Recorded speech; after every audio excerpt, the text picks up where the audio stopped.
The Night Emperor Kaelor Vane was abandoned by his own empire. He stood alone on the highest tower of the Ashvale Citadel and watched the woman he had wronged burn his northern borders to the ground. 3 years. That was how long it had taken Seraphina Valoris, the queen he had unknowingly orphaned, the mate he had loved and lost in the same breath, to build an empire capable of erasing everything he'd spent his life constructing. 3 years of silence from the south. 3 years of rumors that grew into reports, reports that grew into confirmed intelligence. Intelligence that finally arrived at his war table in the form of a single sentence from his most decorated general. "She isn't retreating, Your Majesty. She never was." Tonight the sky above the Ashvale border glowed the color of hammered copper. His scouts said it was artillery, the new kind Seraphina's engineers had developed, the kind that didn't require dragons or traditional fire. It was mechanical, systematic, and utterly merciless, like the woman commanding it. If you are watching this right now, wherever you are, drop your city in the comments below. Tell me where you're watching from, because this story does not belong to the powerful. It belongs to anyone who has ever been betrayed by someone they trusted completely. Stay until the end, because what happens in the final moments of this part will change everything you think you know about power, punishment, and the dangerous thing that lives between them. Hit like if you're already hooked. Subscribe so you don't miss what comes next. Because the Alpha King who thought he understood betrayal is about to learn he understood nothing at all.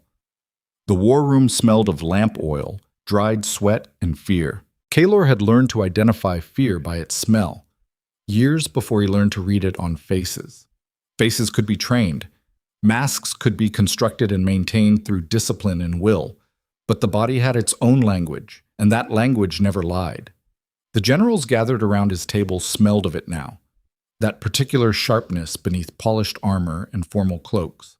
The scent that said men who had spent careers calculating other people's risk were suddenly calculating their own. He did not blame them. He understood. "Show me again," he said. General Morrow, the oldest man in the room and the one least afraid of him, spread the updated map across the obsidian table. The silver markers representing the Silver Dominion's forces held their ground in the north and east. The red markers, Seraphina's crimson sovereignty, had advanced. Again. Since the last briefing 3 hours ago, they had advanced another 4 leagues. "The Halveth garrison surrendered before noon," Morrow said. His voice had the flat quality of a man delivering news he found personally offensive. "Commander Dryce sent word by Hawk. They didn't fight, Majesty. They opened the gates." Silence in the room, the kind that pressed against eardrums. "They opened the gates," Kaelor repeated. "Yes, sir." "To her." "Yes, sir." He studied the red markers. Halveth was the 3rd garrison this month to surrender without engagement. Before that it had been Coldmere's Western Supply Depot. Then the entire Ironfield Battalion, 1,200 trained soldiers who had simply laid down their weapons and asked to join the Crimson Sovereignty's ranks. The Sovereignty had accepted them, every single one, equipped them with new insignia within 48 hours. That was the details that kept Kaelor awake at night. Not that his forces were defecting, that was painful but comprehensible. Armies followed power, and Seraphina had demonstrated extraordinary power. What kept him from sleeping was the 48 hours. That level of organizational capability required systems. Systems required planning. Planning required time.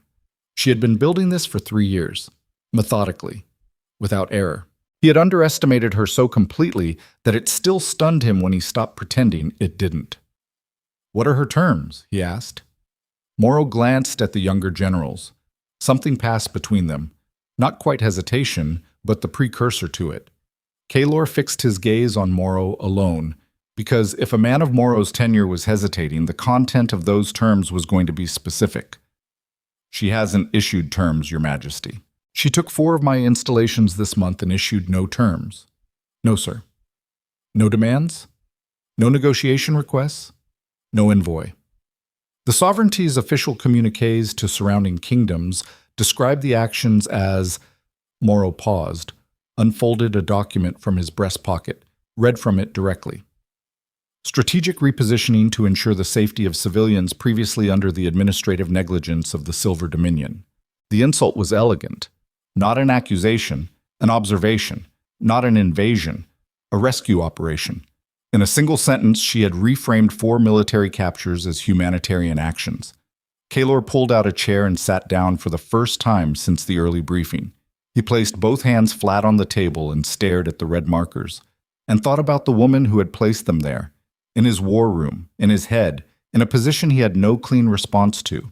"She's making this impossible to respond to with force," he said. "Any conventional military response will read as aggression against a liberating force," said General Linz, the youngest at the table and the one most recently promoted. He said it quietly, as though hoping it would land softly. It didn't. "I'm aware," Kaylor said. "I'm aware of what the Northern nobility is doing, General." Linz went quiet. The lamp oil sputtered in one of the overhead fixtures. Kaylor looked at the map for a long moment. The red markers were not arranged randomly. They formed a shape, an arc, curving northward. He had noticed it 2 weeks ago and said nothing to his generals yet, waiting to see if anyone else would identify it. No one had. The arc was not a siege formation. It wasn't positioned to choke supply lines or cut off retreats. It was positioned to be seen. From above, from a perspective that required stepping back from the immediate tactical details, the Crimson Sovereignty's advance looked like an open hand reaching northward. Not a fist. A hand. He would think about that later. "Leave me," he said. The night after the generals left, Kaylor stood at the window of his study and let himself do the thing he only permitted in private. He thought about her without armor on. In the first months after she vanished, he had conducted the search as a king. Systematically. Efficiently. He had deployed tracking units, intelligence networks, informants embedded in every major city. He had done it with the controlled urgency of a ruler managing an asset that had gone missing. He had told himself that was what it was. An asset. A political problem. A vulnerability in the kingdom's external perception. He had told himself many things in those early months. He had also been unable to eat for 19 days without someone placing food in front of him and watching him until he consumed it. Because left to his own judgment, he simply forgot that his body required sustenance. He had broken 3 pieces of furniture that he subsequently had removed from the palace so no one would ask about them. He had stood in her rooms, the ones she'd occupied for 7 years, the ones that still carried the particular scent of her, a thing he could not describe adequately to anyone, and stayed there for 6 hours without moving. The Silver Dominion's king was not managing a missing asset. He was drowning. The mate bond, when it fractured, and he had heard accounts from others, had read the historical records, had believed intellectually that he understood the phenomenon, was nothing like what he had prepared for. He had prepared for pain. He had experienced pain before. Pain was navigable. Pain had edges you could trace, depths you could measure, durations you could calculate. The fracture of the mate bond had no edges. It was the removal of something he had not known was structural to him, the way a man might not know a particular bone was structural until it was gone. And suddenly the architecture of him simply did not hold the same way. He functioned, he governed, he made decisions and signed documents and conducted meetings. He did all of it the way a building with a missing support beam still stands, technically upright, visibly intact, deeply compromised in ways you couldn't see from the outside. He had thought in the first year that he deserved it. He still thought that. He had spent the second year learning the full shape of what he had done. That was when his personal archivist, a small, meticulous man named Korvath, had brought him the complete record. Not the version the council had prepared. The original documents, the ones he had never been shown, the ones that had been sealed and stored in the sub-level archive beneath the Eastern Wing. The ones that showed him, with excruciating clarity, exactly how the council had constructed the narrative that led to his father's orders, his own signature, and the deaths of an entire bloodline except for one child who had been overlooked because she was very small and hiding under the body of her eldest brother. Kaylor had read those documents alone in his study over the course of 3 days. On the 4th day, he had convened a council meeting, looked each senior member in the face, and begun systematically dismantling every piece of the system they had used to manipulate him. It was not enough. He knew it was not enough. Accountability was not restoration, and understanding your own victimization did not erase the harm your victimization had caused others. He understood that clearly. He had been weaponized by his own council and used to destroy innocent people, and the fact that he had been weaponized did not change the shape of the destruction. What it changed was the quality of his rage. In the first year, he had been furious at Serafina for leaving. In the second year, he had been furious at himself for every choice that had led there. Now, in the third year, standing at his window watching the copper glow on the northern horizon, he was furious at the system that had made any of it possible. And he was furious at himself for not having seen it sooner, for not having been the kind of man who asked better questions before signing documents that ended lives. A knock at his study door. "Enter," he said, without turning from the window. The door opened. He recognized the step. Lighter than his generals, quicker than his advisors. Lyra, his intelligence chief, one of the 3 people in the palace he trusted without reservation. "The courier from Havenfeld arrived," she said. "Good news or bad?" "Depends on your definition." He turned. Lyra was a narrow woman in her mid-40s with the kind of face that forgot to express things it had decided not to express. She was holding a sealed document that she had clearly already read. She always read them first, which he had permitted from her first week of service because a good intelligence chief should be the first informed person in the room, not the second. "Tell me," he said, "the sovereignty's advance on the northern arc has slowed." Slowed? Not stopped. Slowed. They consolidated their positions at Halveth and Ironfield, but haven't advanced beyond those lines in 6 days. Lyra held out the document. More importantly, Empress Serafina issued a public address to the territories she controls. He took the document, read it. The address was concise. In it, Serafina spoke directly to the citizens of Halveth, Ironfield, Coldmere, and the other territories now under sovereignty administration. She spoke about governance, accountability, the obligations of rulers to the people they claim to protect. She spoke about what had been taken from those territories by the Silver Dominion's administrative mismanagement, which was accurate. He knew it was accurate because he had been failing to address the mismanagement for 2 years and had known it, and what the sovereignty intended to restore. Then at the end she said this: "The Crimson Sovereignty does not seek endless conquest. We seek an end to systems that make conquest possible." He read it 3 times. "She's not building an invasion," he said. "No," Lyra agreed. "She's building a demonstration." The document had weight in his hands that wasn't entirely physical. He set it on the desk. "What does the nobility think?" "The usual division. The hardliners want immediate military retaliation. The moderates are frightened. Lord Caveth is already sending quiet inquiries to sovereignty representatives about trade dialogue." Lyra's expression did the thing it rarely did. It briefly allowed contempt to surface. Lord Caveth has always had exceptional instincts for personal survival. And the general population? This was the question Lyra had been waiting for. He could tell by the half-second delay before she answered. "Complicated," she said. "The territories she hasn't touched yet. They're watching what happens in Halveth, how she governs, whether it's better or worse than what they had under us." She did not soften the word us. She never did. It was one of the things he valued about her.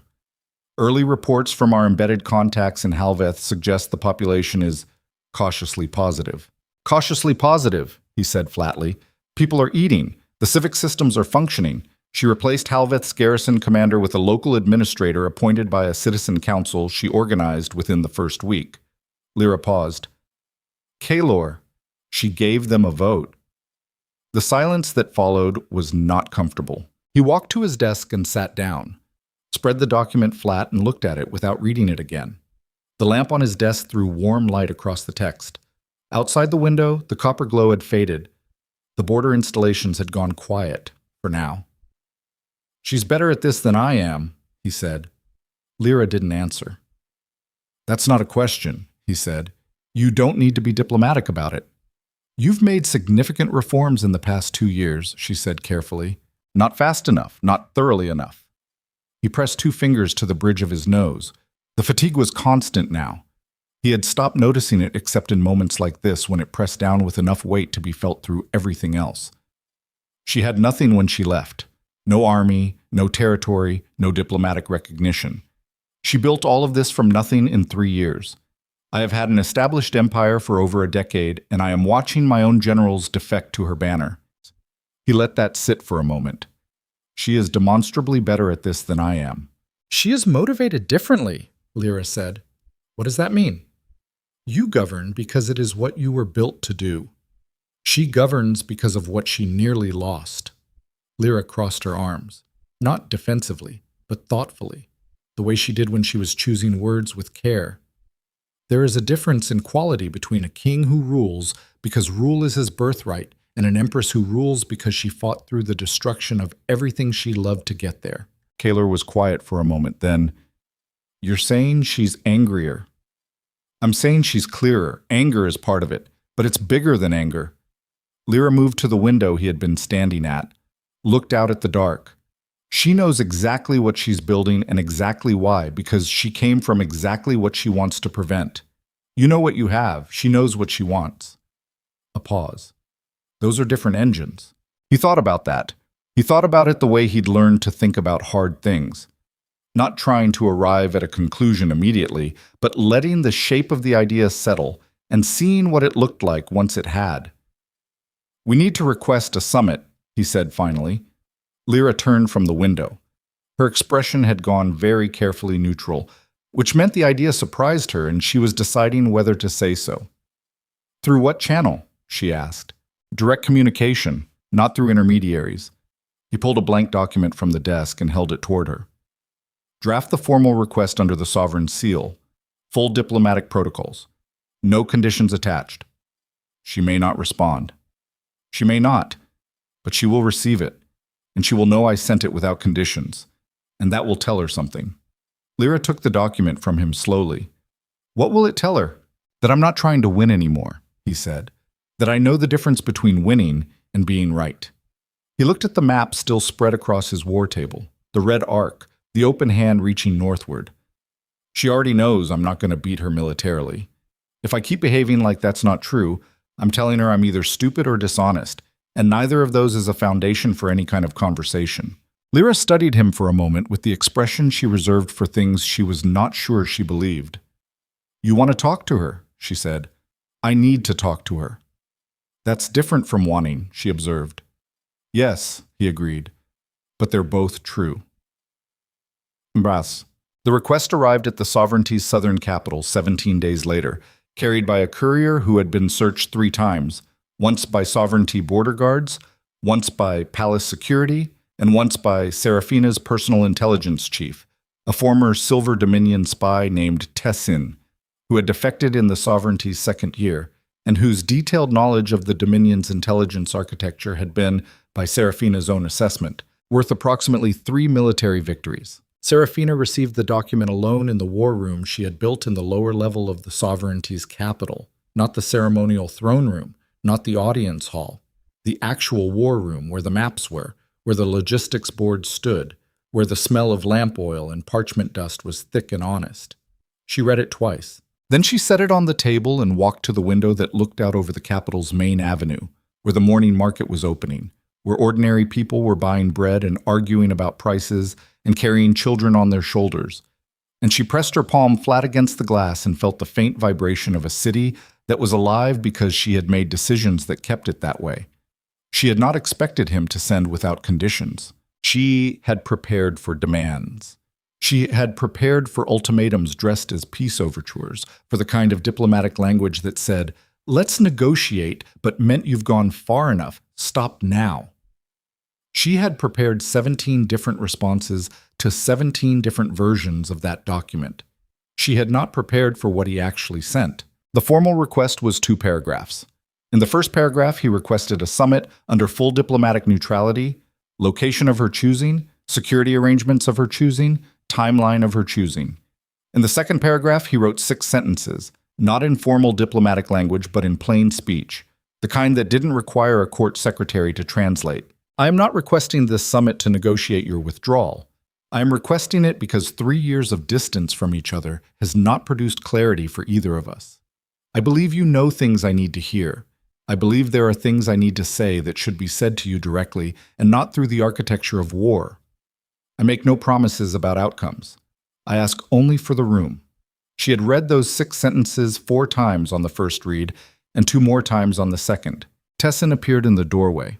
He had a gift for materializing at the exact moment he was needed and disappearing with equal precision when he wasn't, a professional habit so deeply ingrained it had become personality. "You've read it," he said. Yes.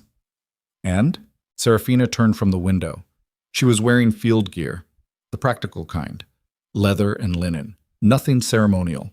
She had stopped wearing the formal Empress regalia for daily governance 6 months into the sovereignty's operation because it added weight and ceremony to every interaction, and she had decided quickly that effective governance was less about appearance than about presence.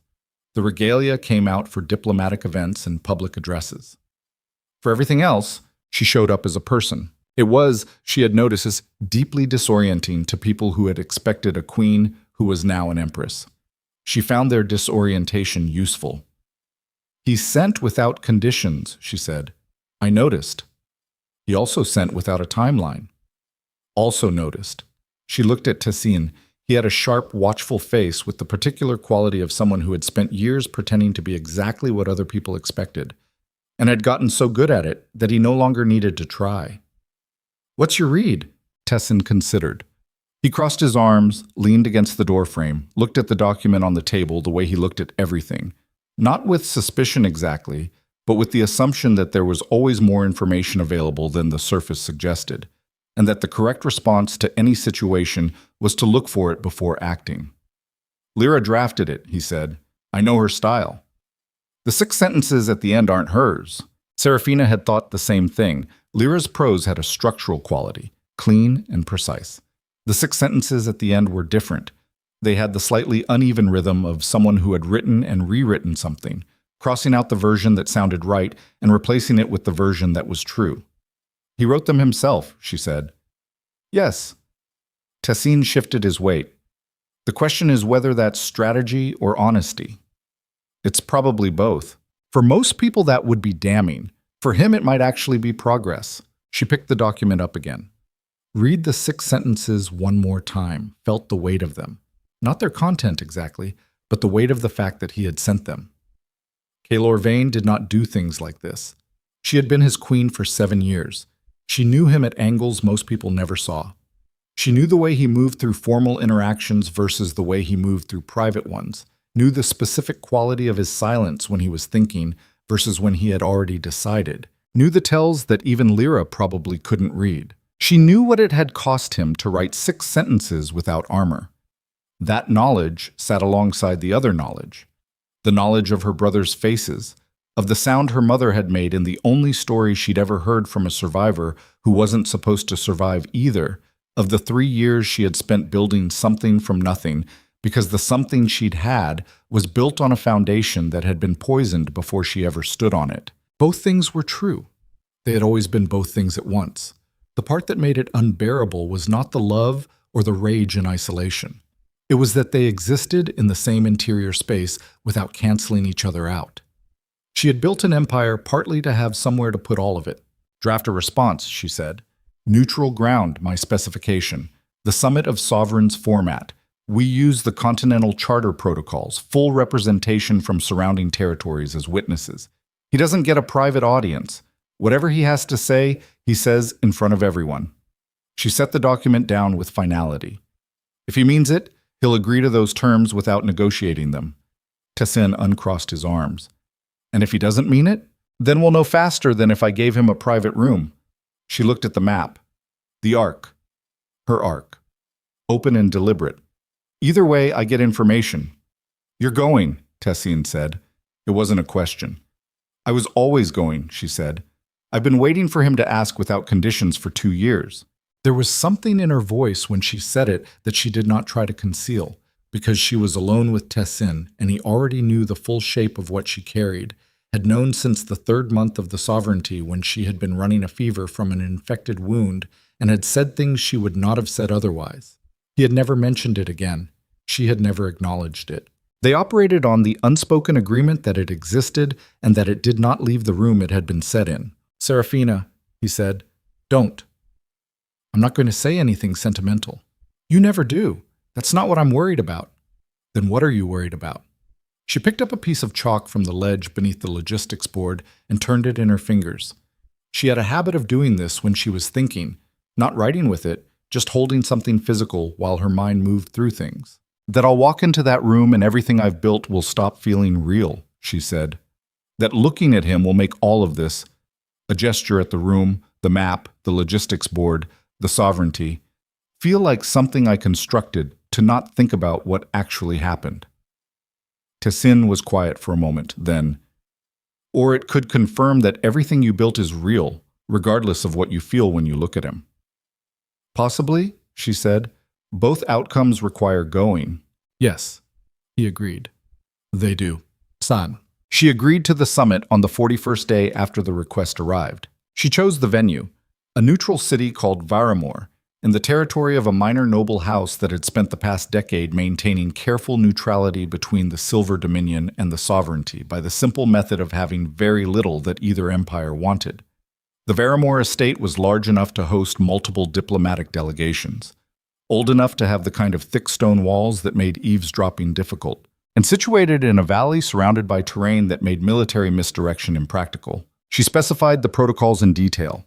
Her written response to Kaler's request included 11 pages of summit structure. Who could attend? Security ratios, weapons limitations, the presence of independent observers from 3 surrounding neutral territories, the format of any formal addresses, the presence of court scribes from all delegations whose records would be cross-referenced for accuracy. She was leaving him nothing to maneuver through. He agreed to every term within 6 days.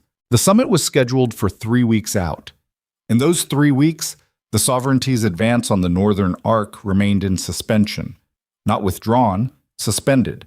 She did not pull her forces back, but she did not press them forward. If he was watching, which he was, he would read it as a professional courtesy, a recognition that pressing an advantage while simultaneously claiming to negotiate was the behavior of someone who didn't intend to negotiate. She intended to negotiate. She was simply not certain what she intended to negotiate toward.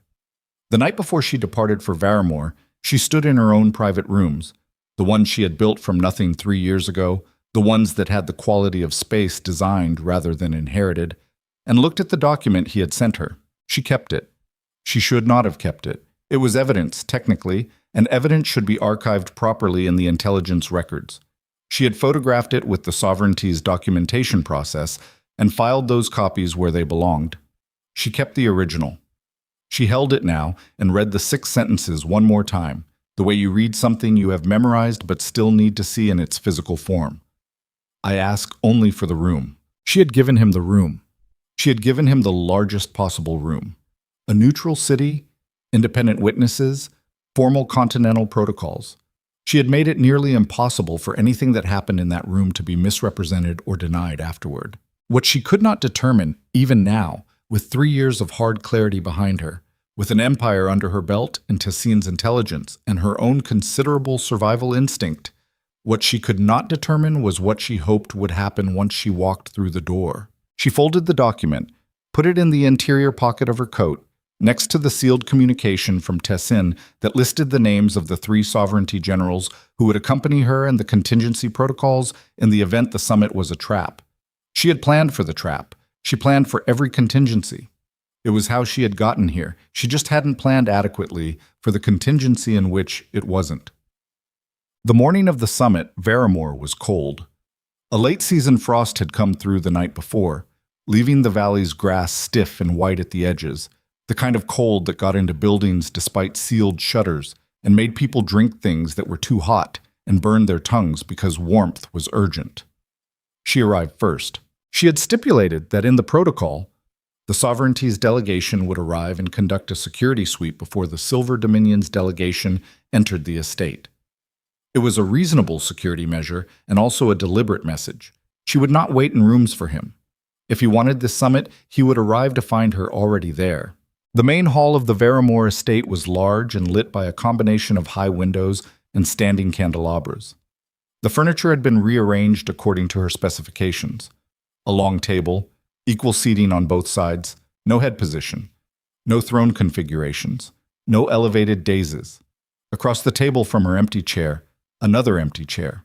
She stood near the window and watched her breath mist in the cold air, and thought about nothing specific, which was the particular mental discipline she had developed for moments that required complete presence, clearing the forward thinking, the tactical analysis, the contingency mapping, and just being in the physical moment. Cold air, white grass outside the window, the sound of her own pulse. Her chief of security, A former pack enforcer named Davin, who had joined the Sovereignty in its first month and had not left her side in 3 years, appeared at her shoulder. "They're on the road," he said quietly. 6 minutes out. "How many in his party?" 8, as specified. "Weapons check on entry?" "Conducted by your team, as agreed. He'll be clean." She nodded, kept watching the white grass. "He'd know we were already here?" "He would have seen our horses in the courtyard." "Good." She turned from the window, walked to the table, pulled out her chair and sat down, because she was not going to greet him standing. Standing was for entrances and goodbyes, and this was neither. She was going to be in her chair, at this table, in a posture that said she was here to work, not to perform arrival. She heard the outer doors, boots on stone, the muffled exchange of Davon's team with incoming security, the specific rhythm of a weapons check conducted by professionals who trusted each other enough to do it without animosity. Then footsteps in the corridor. Then the door to the main hall opened, and Kaylor Vane walked in. He was taller than she remembered, which was irrational. A person did not gain height in 3 years.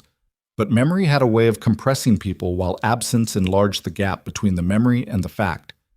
He was broader through the shoulders than she'd been picturing in whatever involuntary reconstruction her mind had been conducting. He wore no ceremonial armor, only a dark riding coat over field clothing, which mirrored her own choice and which she noticed and catalogued without expression. He stopped when he saw her. She watched him stop. He had prepared for this. She could see the preparation, the deliberate stillness, the controlled quality of his expression. He had rehearsed the moment of seeing her. She had no doubt about that, because she had rehearsed it too. And she recognized preparation in another person, the way you recognize your own handwriting in someone else's document. But there was a moment, less than a second, before the preparation assembled itself, when she saw his face without the control. When it was just his face. She had forgotten that she knew his face that well. She had been trying to forget it for 3 years. The independent observers entered behind him, took their seats at the sides of the hall. The court scribes arranged themselves.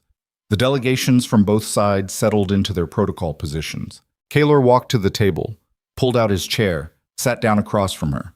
For a moment, neither of them spoke. The room was full of people and very quiet. Then Serafina looked at him directly and said, "You look like you haven't slept properly in 3 years." He looked at her with the expression of a man who had spent 3 years steeling himself for any number of openings and had not prepared for that particular one. "I haven't," he said. "Good," she said. And she meant it, and she knew he could hear that she meant it, and she knew he understood exactly what that single word contained. Not cruelty, but the specific satisfaction of knowing that what she had survived had cost him something too, that she had not been the only one paying. "Serafina," he started. "We are on the record," she said. "Whatever you have to say, you say it to the room, not to me privately, not in a register that asks me to receive it personally. In this room, on the record, as 2 heads of state." She glanced at the scribes who were writing, looked back at him. "If that's acceptable to you, then we can begin." He looked at the scribes, at the observers, at the full weight of her contingency architecture assembled around a table in a cold hall in a minor noble's estate in a valley he had never visited before. He looked at her. "Yes," he said. "That's acceptable." She opened the leather folder in front of her, pulled out the first document, set it on the table between them. "Good," she said again. "Then let's talk about what you did." The silence that followed was the loudest thing in the room.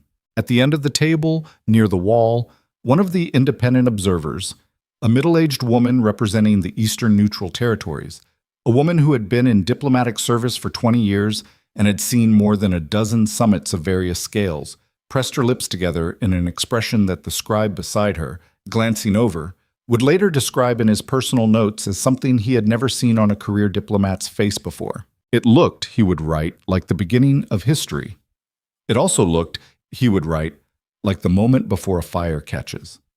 Neither description was wrong. What none of them saw was the document Kaylor had carried in the interior of his own coat, the one he had written himself, the one that bore not the Silver Dominion seal, but his personal seal, the one that contained not diplomatic language, but 17 pages of records and personal testimony, records he had been compiling for 2 years, testimony that included the names of every council member who had manipulated him, the names of the men who had carried out the orders, and at the very end, a full account in his own handwriting of the night a young prince had signed something he did not understand because no one had told him that the document beneath his seal would end the lives of an entire family, except for one small girl hiding under her brother's body in the dark. He had brought it to give to her.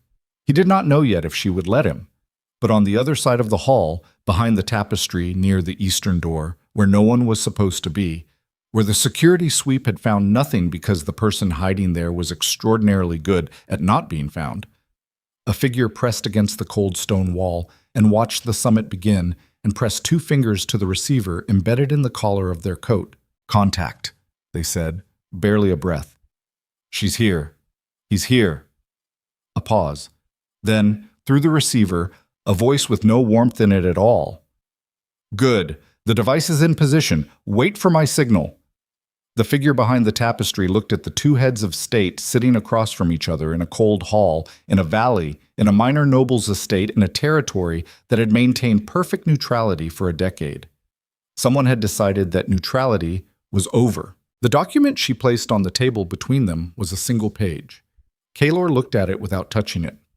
From where he sat, he could read the heading. Not formal diplomatic language, not a treaty framework or a negotiation agenda. It was a timeline, dates, locations, a column of names on the left side, a column of outcomes on the right. He knew what it was before she spoke. House Valoris, she said, 17 members, listed in order of death. Her voice was the voice she used in formal address, controlled, even-paced, stripped of anything that could be called personal. She had practiced this too. He could hear the practice in it. "I want to establish for the record that you are aware of what this document contains." "I'm aware," he said. "Say it clearly, please." "For the scribes." He looked at the scribes. 2 of them, one from each delegation, writing in parallel. Across the room, the independent observers had the careful stillness of people who understood they were present at something that would be referenced for a long time. "I am aware that House Valoris was executed on order of the Silver Dominion's crown," he said, "during the reign of my father, King Aldrich Vane. I am aware that I, as Crown Prince, signed the secondary authorization document that was used to justify the action. I am aware that my signature was obtained through the presentation of forged evidence I was not permitted to independently verify." Serafina's expression did not change. "And do you dispute any of those facts?" "No." "Do you dispute that 17 people died as a result of that action?" "No." "Do you dispute that one survivor was overlooked because she was a child hiding under the body of her eldest brother?" Something in the room shifted. He heard it in the quality of silence. The scribe still writing, the observers still still, but the air had changed, the way air changes just before weather arrives. He had known that detail was in her records. He had known she knew it. He had not anticipated the particular weight of hearing it said aloud in a formal setting, in front of witnesses, in the flat tone of someone reading facts from a document. "No," he said. "That child was me," she said. "I know. Say it for the record." He looked at her directly. She was looking at him the way she had always looked at things she had decided to understand completely, without flinching, without looking for an exit. He had admired that quality in her for 7 years. He had not understood until now how much of it she had earned by surviving things he had contributed to. "The survivor of the House Valoris execution," he said, "was Serafina Valoris, who later became Queen Serafina of the Silver Dominion and who is now Empress Serafina of the Crimson Sovereignty. I did not know her identity when she entered my court. I did not know it when I recognized her as my mate.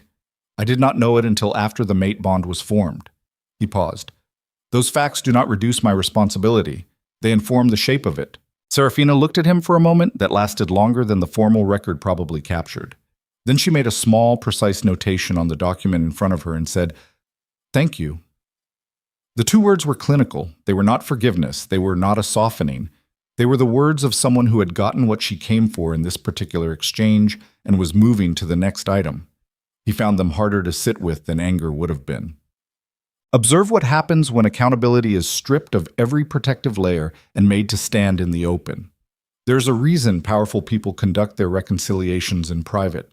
Private rooms have no witnesses, which means what is said in them can be shaped afterward, softened, reframed, presented in the version most favorable to the person telling the story later. Private rooms allow for the dignity of collapse, the mercy of no audience. Serafina had removed every private room. This was not cruelty. It was a strategy born from experience. She had spent 7 years in a marriage where the private rooms were where the most important things were hidden. She had learned, the absolute hardest way, that a man who behaves one way in public and another way in private is not a man who has two sides.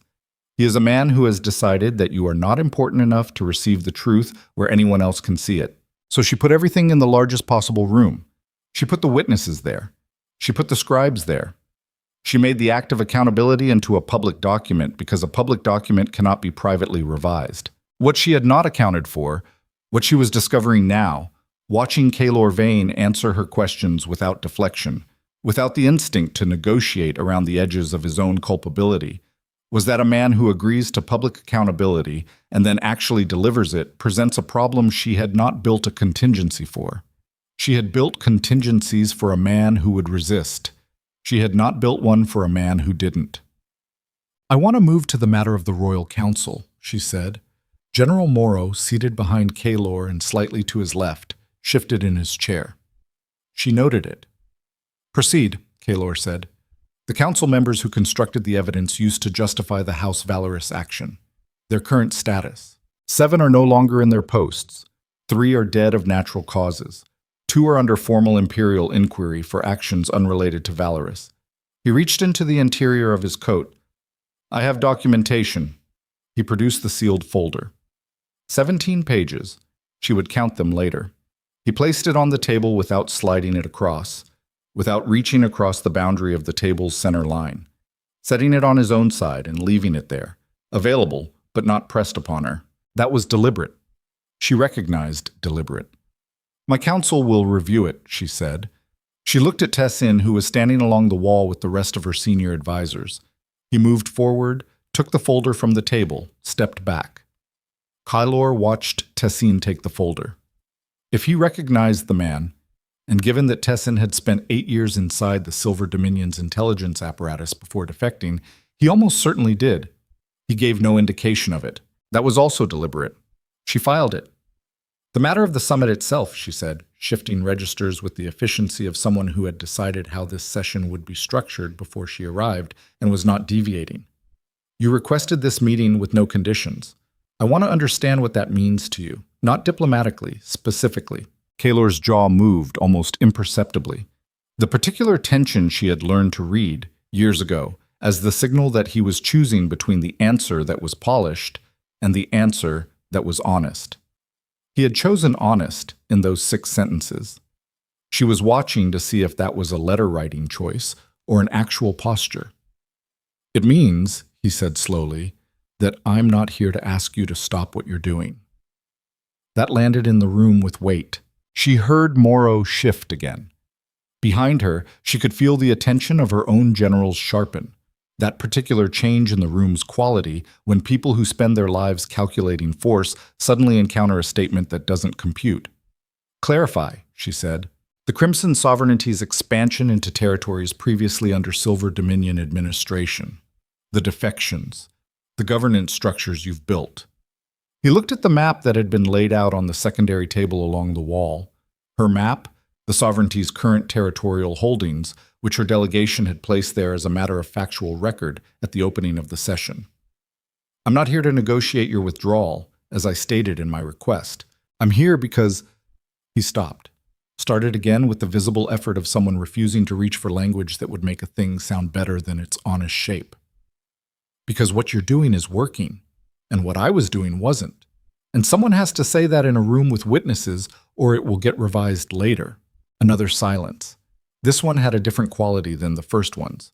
Less tense, more bewildered.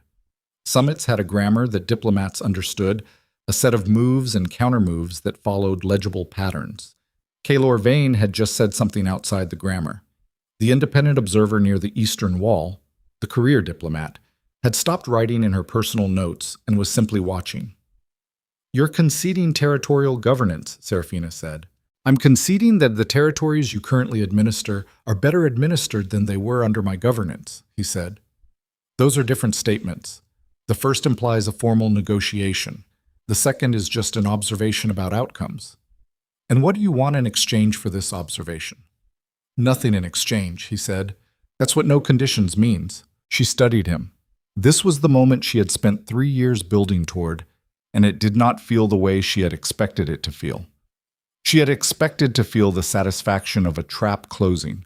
Not a malicious trap, but the kind of trap that vindicates the time and work invested in building it.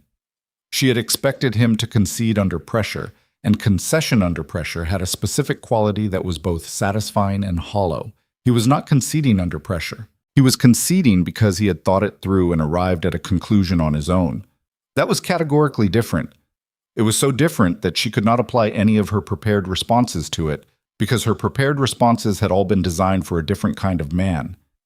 She looked down at the document in front of her. The timeline, House Valerie's, the column of names. What do you want from this summit, Kaylor? She used his name without his title. Deliberately. The scribes would note it. The observers would note it. He would note it. She watched him receive it, the fractional reaction that was not as well controlled as the rest of him. I want you to have the full record, he said. Everything I've been able to compile about the council's actions. The forgery. The men who carried out the order. The ones who covered it afterward. He nodded toward the folder that Tessine had taken. It's all there. I'm not asking you to do anything with it. I'm not asking you to use it on my terms. I'm giving it to you because it belongs to you. It took you 3 years to bring it to me. It took me 3 years to build it into something that couldn't be contested. He held her gaze steadily. I needed it to be complete before I gave it to you. An incomplete record is just another way of controlling the narrative. She had not expected him to know that he knew that he had thought about it in those terms, in terms that reflected not his own needs but hers, sat in her chest in a way she did not examine in the current moment.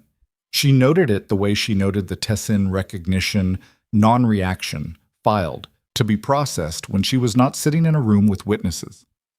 We'll take a recess, she said. The recess room was small, an anteroom off the main hall, with 2 chairs and a narrow window looking out at the frost-stiff valley. Her delegation used the main hall's eastern section. His delegation, the western. Tessine came to her as soon as the doors were closed. He's not performing, he said. I know. That's a problem. I'm aware. Tessine set the folder on the table between them. He had already read it. She had watched him work through it during the session, the careful page-by-page reading he did when he was building a picture of something he needed to fully understand. His expression was the one he reserved for things he found both accurate and uncomfortable. It's complete, he said. The documentation. Full chain of authorization from the senior counsel through the intelligence forgery through the execution order. Names, dates, corroborating testimony from 3 people who were present at the council meetings and have since been removed from their positions. He paused. He's been building this for at least 2 years. Since he found the original archive, she said. You knew about the archive? I had a source inside the Dominion's records division for 14 months. She told me the archive existed before she was moved to a different posting. She looked at the folder. I didn't know he'd found it. Tessine was quiet for a moment. Then, he built this for you, not for himself. There's nothing in here that helps him politically. The full chain of authorization implicates the council, which he's already been dismantling, but it also doesn't exonerate him of the signature. He includes his own signature in the documentation with full context and no attempt to minimize it. I know, Serafina. He waited until she looked at him. A man who builds an exoneration and then removes his own exoneration from it before handing it over is not building a political document. I know what it is, she said. Do you know what to do with it? She looked at the narrow window, the frost outside. A single tree at the edge of the courtyard, bare-branched, with the particular dignity of things that survived winter by not pretending it wasn't winter. I know what I'm not going to do with it, she said. I'm not going to make it easier for him because he brought it. He brought it because it was the right thing to do. That's the minimum. That's the floor. She looked back at Tessine. The floor is not a reason to rebuild a house. No, Tessine agreed, but it's a reason to look at the floor. She pulled the folder toward her and opened it to the first page, Read the opening lines of the documentation. Her hands were steady. She had learned to keep her hands steady. When the summit reconvened after the recess, the afternoon light had changed. The high windows now threw long angles across the floor, the particular slant of late afternoon that made everything look older than it was. Kaler was already at the table when she came back in. He had not used the recess to consult at length with his delegation. She had noted the timing. He had spent most of it alone near the western windows, which she had been informed about by Davon, who had informal eyes everywhere. He was sitting with his hands flat on the table, not on his folder, not touching anything. She had seen that posture before, years ago, when he was dealing with something difficult by refusing to fidget through it. She had thought at the time that it was a performance of composure. She thought differently now. Performative composure reached for props. It touched things, adjusted things, created small actions to fill the space. What he was doing was the opposite, removing all action, making himself as still as possible so that whatever was happening internally had nowhere physical to go. That was not performance. That was a man pressing down on something with everything he had. She sat down, looked at him. "You have something else to say," she said. "Yes." "Then say it." He looked at the table for a moment, not gathering himself. He had already gathered himself. She could see that. He was looking at the table the way people look at a door they have decided to walk through and are choosing the exact moment. "I want to tell you something that is not in the folder," he said. "And I want to tell it to you in this room, on the record, because I am done with things that happen in private that then become unverifiable." "Go ahead." "The night I found the archive, the original archive with the complete record," he stopped. The stillness broke slightly, a minute shift in his jaw. He pushed through it. "I was in my study alone. Korvath had just left. I had read every page." She watched him. "I understood from reading it exactly what I had been, not what I had done. I had understood the action before I found the archive. I mean, what I had been used as." He met her eyes. A signature. A piece of paper with the right seal. The council didn't need me to think about it or question it. They needed me young enough to trust authority, frightened enough to believe the threat was real, and inexperienced enough not to know how to verify evidence independently. That was what I was. At 19 years old, when my father's council handed me a document and told me the stability of the kingdom depended on my decision. His voice had a flatness to it that she recognized as the tone of someone reading a thing they had already processed past the point of immediate emotion. "I want to be clear that this is not a defense of what resulted. The outcome was the same regardless of my intentions or my ignorance. 17 people died. 15 adults and 2 children, she said quietly. 15 adults and 2 children, he repeated, and 1 8-year-old girl survived by hiding under her brother because she was small enough to be overlooked." He looked at her. "I don't have words adequate to what that is. I've tried to find them. I've been looking for 3 years. There aren't any." He exhaled. "So I built you the documentation instead, because I cannot give you back what was taken, but I can give you the full truth of exactly how it happened and who made every decision in the chain, and I can make that truth public, and I can do it without trying to control what you do with it." Serafina looked at him for a long time. There was a thing happening in her chest that she recognized as dangerous in the current context. Not dangerous in the sense of being wrong, but dangerous in the sense of being irrelevant to what this summit needed to accomplish. She had not come to Varamore to have feelings about Kaler Vane. She had come to establish a formal record and to determine whether the 2 empires could coexist without continuing to be leveraged against each other by forces neither of them had fully identified yet. She compartmentalized with the efficiency of someone who had learned it out of necessity. "There are things in your documentation that go beyond the council," she said. Her voice had the controlled quality back. "Patterns of action that predate your father's reign, coordinated across multiple kingdoms.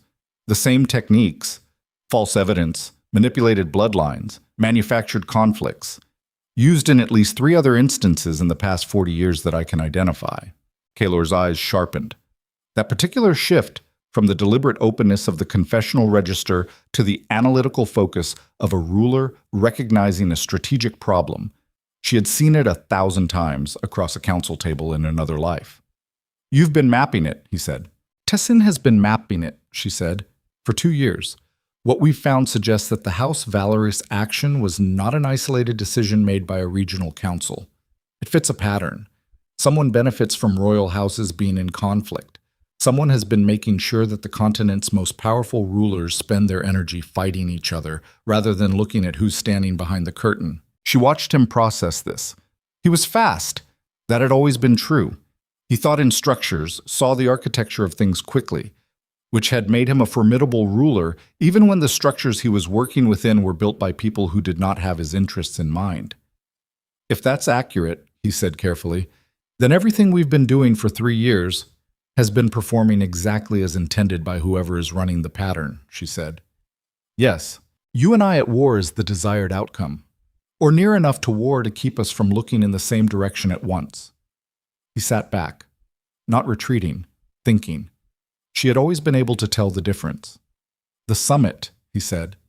Yes, this summit, here, now. If someone has been engineering our conflict for purposes of their own, she said, then a summit between us, but genuine negotiation, a potential alignment of our interests, is the worst possible development for that someone. She watched him arrive at the same conclusion she had reached 16 days ago. We're a target, he said. Potentially, she said, which is why I specified the protocols the way I did, why I wanted independent witnesses, why nothing here should be possible to suppress afterward. She looked at him steadily. If something happens at this summit, I wanted there to be an unmanageable number of credible witnesses to what was being discussed when it happened. Kaylor was looking at her with an expression she could not immediately categorize, which was unusual because she had spent years learning his face, and she could read most of it even now. You knew before you agreed to come, he said. I suspected. And you came anyway. I built sufficient contingencies, she said. Serafina. The formality dropped, just for a beat. She heard it, the unguarded sound of her name without the summit architecture around it. He corrected immediately, smoothly, back to the professional register. Empress, what you've just described changes the parameters of this meeting significantly. Yes, she said. If there is a coordinated entity operating on a continental scale, using manufactured conflict as a governance tool, then you and I sitting at opposite sides of this conflict is exactly what they need us to be doing, she said. And this summit is either an opportunity or an extremely obvious trap, and I have planned for both. Which one is it? I don't know yet, she said, but I intend to find out before we leave this room. She had intended that sentence to close the exchange cleanly, to create a beat where the summit could shift from formal testimony to strategic discussion. She had intended it as a transition point. She did not get the transition. The sound came from the eastern wall. Not loud, not dramatic, not the crash of something breaking that fiction preferred for these moments. It was a small, specific sound, the kind a mechanism makes when it activates. Then the room filled with something colorless and fast. She was out of her chair before she consciously processed the sensory information. 3 years of field command had made her body faster than her analysis, which was the point of field command. She heard Devon shout her name. She saw the observers near the eastern wall begin to react, the ones closest dropping, the ones further back looking for the source, with the professional instinct of people whose job involved knowing where threats came from. Across the table, Kaelor was also on his feet, which told her the gas, because it was a gas, she identified it now, something being dispersed from a mechanism in the wall near the tapestry, was not a targeted delivery. It was ambient, everyone in the room. Get the observers out, she said to Davin, who was already moving. Go. Her eyes were watering. Not the sharp burn of something immediately lethal, but the irritant quality of something designed to reduce visibility and coordination. She pulled the cloth from her coat's inner pocket. Standard field kit, she carried it because she had learned to carry it, and covered her nose and mouth. She looked across the table. Kaylor had done the same thing. Different cloth, same motion. He met her eyes through the gas dispersing across the room, and she thought, with the strange clarity that crises sometimes produced. He carries that because he came here expecting he might need it, which means he suspected what I suspected, which means he is either prepared or has been setting this up himself. She made that calculation in approximately 1 second. Then she decided, based on the evidence in front of her, the folder his documentation came from, the 6 sentences he had written himself, and the expression on his face right now, which was the expression of a man doing rapid threat assessment rather than the expression of a man who had triggered the threat, that the calculation resolved in favor of not. "Your exit?" she asked, loud enough to carry through the dispersing gas. "Blocked," he said. He had moved around the table, toward her, not away, which she noted, and was looking at the eastern door where two of his guards were engaged with something. "Someone's reinforced the eastern corridor. Western exit is clear," said Davon from somewhere in the smoke. "Then we go west," she said.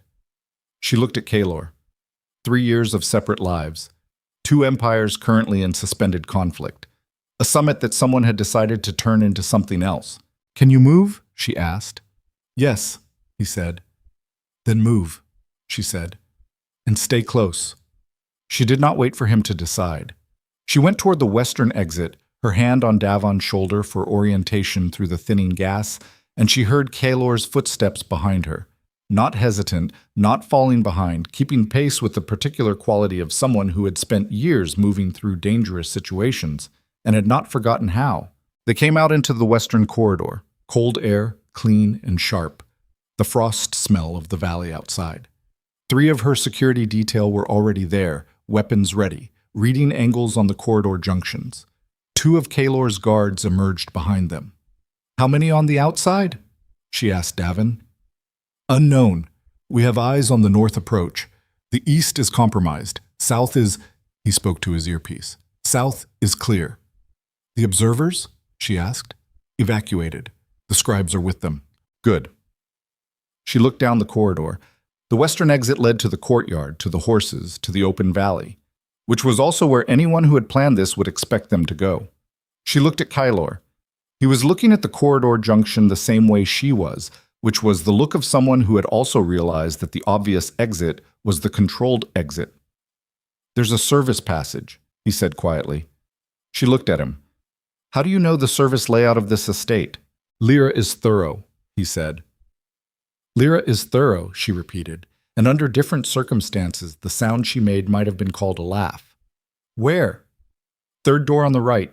It runs under the east wing, comes out in the stable block." "The stable block exits south," she said. "Yes. Whoever is covering the east approach is covering the corridor, not the passage. They didn't know about it, or they decided it wasn't worth covering, which means either they were working with incomplete information or they want us to use the south exit." "Which is it?" "I don't know," he said, honest, immediately. She looked at him for exactly as long as it took to make a decision. "Third door on the right," she said. They moved. The service passage was low-ceilinged and smelled of old stone, and the particular damp that gathered in enclosed spaces through long winters. Kaylor moved through it without hesitation, which meant Lyra had given him visual documentation, not just a description. She noted it, because noting things was how she stayed alive. Davon was behind them, then 2 of her guards, then Kaylor's 2. The passage was wide enough for 1 person comfortably, 2 people at a press. They were at a press. "The device in the wall," Kaylor said quietly as they moved. Not a whisper. Sound carried differently in enclosed spaces, and a voice pitched at normal conversation carried less than a whisper did. She had learned that too. "That's not a Silver Dominion signature." "I know," she said. "Your people don't use dispersion delivery. You use contact. How do you know our standard protocols?" "Tassin," she said. A pause. Then, "Right. The device is Veramore local manufacture. Tassin identified the component signatures in the first pass." She kept moving. "Which means either Lord Veramore's household is less neutral than advertised, or someone planted it in an estate they knew we would be using, which required knowing the summit was happening before it was announced publicly." "The announcement was 6 days out," Kaylor said. "Enough time if you had the right sources." "Who knew before 6 days?" "My senior staff, yours, the observer delegations, Lord Varamore's estate staff once we made the booking." She paused at a junction in the passage, listened. Nothing. "The Veramore booking went through my logistics team 14 days before the announcement." 14 days, he said. "Someone inside one of our delegations," she said, "or inside the observer selection process, or they had the estate under surveillance and the booking triggered a response." "All of those require resources," he said. "Sustained resources. Infrastructure." "Yes," she said. The pattern Tessin mapped. This isn't a reaction to the summit. This was prepared for any summit. The capability was already in place. They reached the end of the passage. A door, old wood, heavy, iron-banded. She could hear the stable block on the other side. Horses, the smell of hay and animals and cold. She put her hand on the door. Kaylor put his hand over hers. Not grabbing, not stopping, just there. She looked at him. If we go through that door, he said quietly, we are two heads of state who have just survived an attack at a diplomatic summit. Whatever we do next will be interpreted as the beginning of a response. Every kingdom on this continent will be watching. I'm aware, she said. What's on the other side of this door is not a decision we can take back, he said. She looked at his hand over hers. 3 years. 7 years before that. The entire compacted weight of everything that lived between them pressed into this one point of contact in a cold passage under a minor noble's estate in a valley in the middle of nowhere. We were never going to be able to take it back, she said. That was always true. We just didn't know what we were taking a step into. She felt his hand tighten fractionally over hers. Then he released it. She pushed the door open. The stable block was dim and cold, 3 horses still in their stalls, one restless and moving against the partition, sensing what animals always sensed before humans caught up. Beyond the stable doors, the south approach was quiet, but not empty. Standing in the courtyard outside the stable, facing them, was a man she did not recognize. Dressed in the livery of the Verramore household, which meant nothing, because anyone could acquire livery. He had the stance of someone who had been waiting, not patiently, but with the coiled spring quality of someone who had been waiting long enough to get past patience and into something harder. He looked at them both. Then he said, in a voice with no effect at all, "The Chancellor sends his regards." She didn't know the Chancellor. She had never heard of a Chancellor in any intelligence briefing, any of Tessin's mapping, any of the documentation Kaylor had brought. She looked at Kaylor. His face had gone very still in a specific way she had never seen before. He knew that name. Kaylor, she said quietly. He looked at the man in the courtyard. Then he looked at her. And what was on his face in that moment? Not fear exactly, but something adjacent to it. The expression of a man who has opened a door expecting to find one thing and found instead the confirmation of his worst calculation. Told her that whatever he knew about the Chancellor, the shape of it was significantly larger than anything she had prepared for. "Get back inside," he said.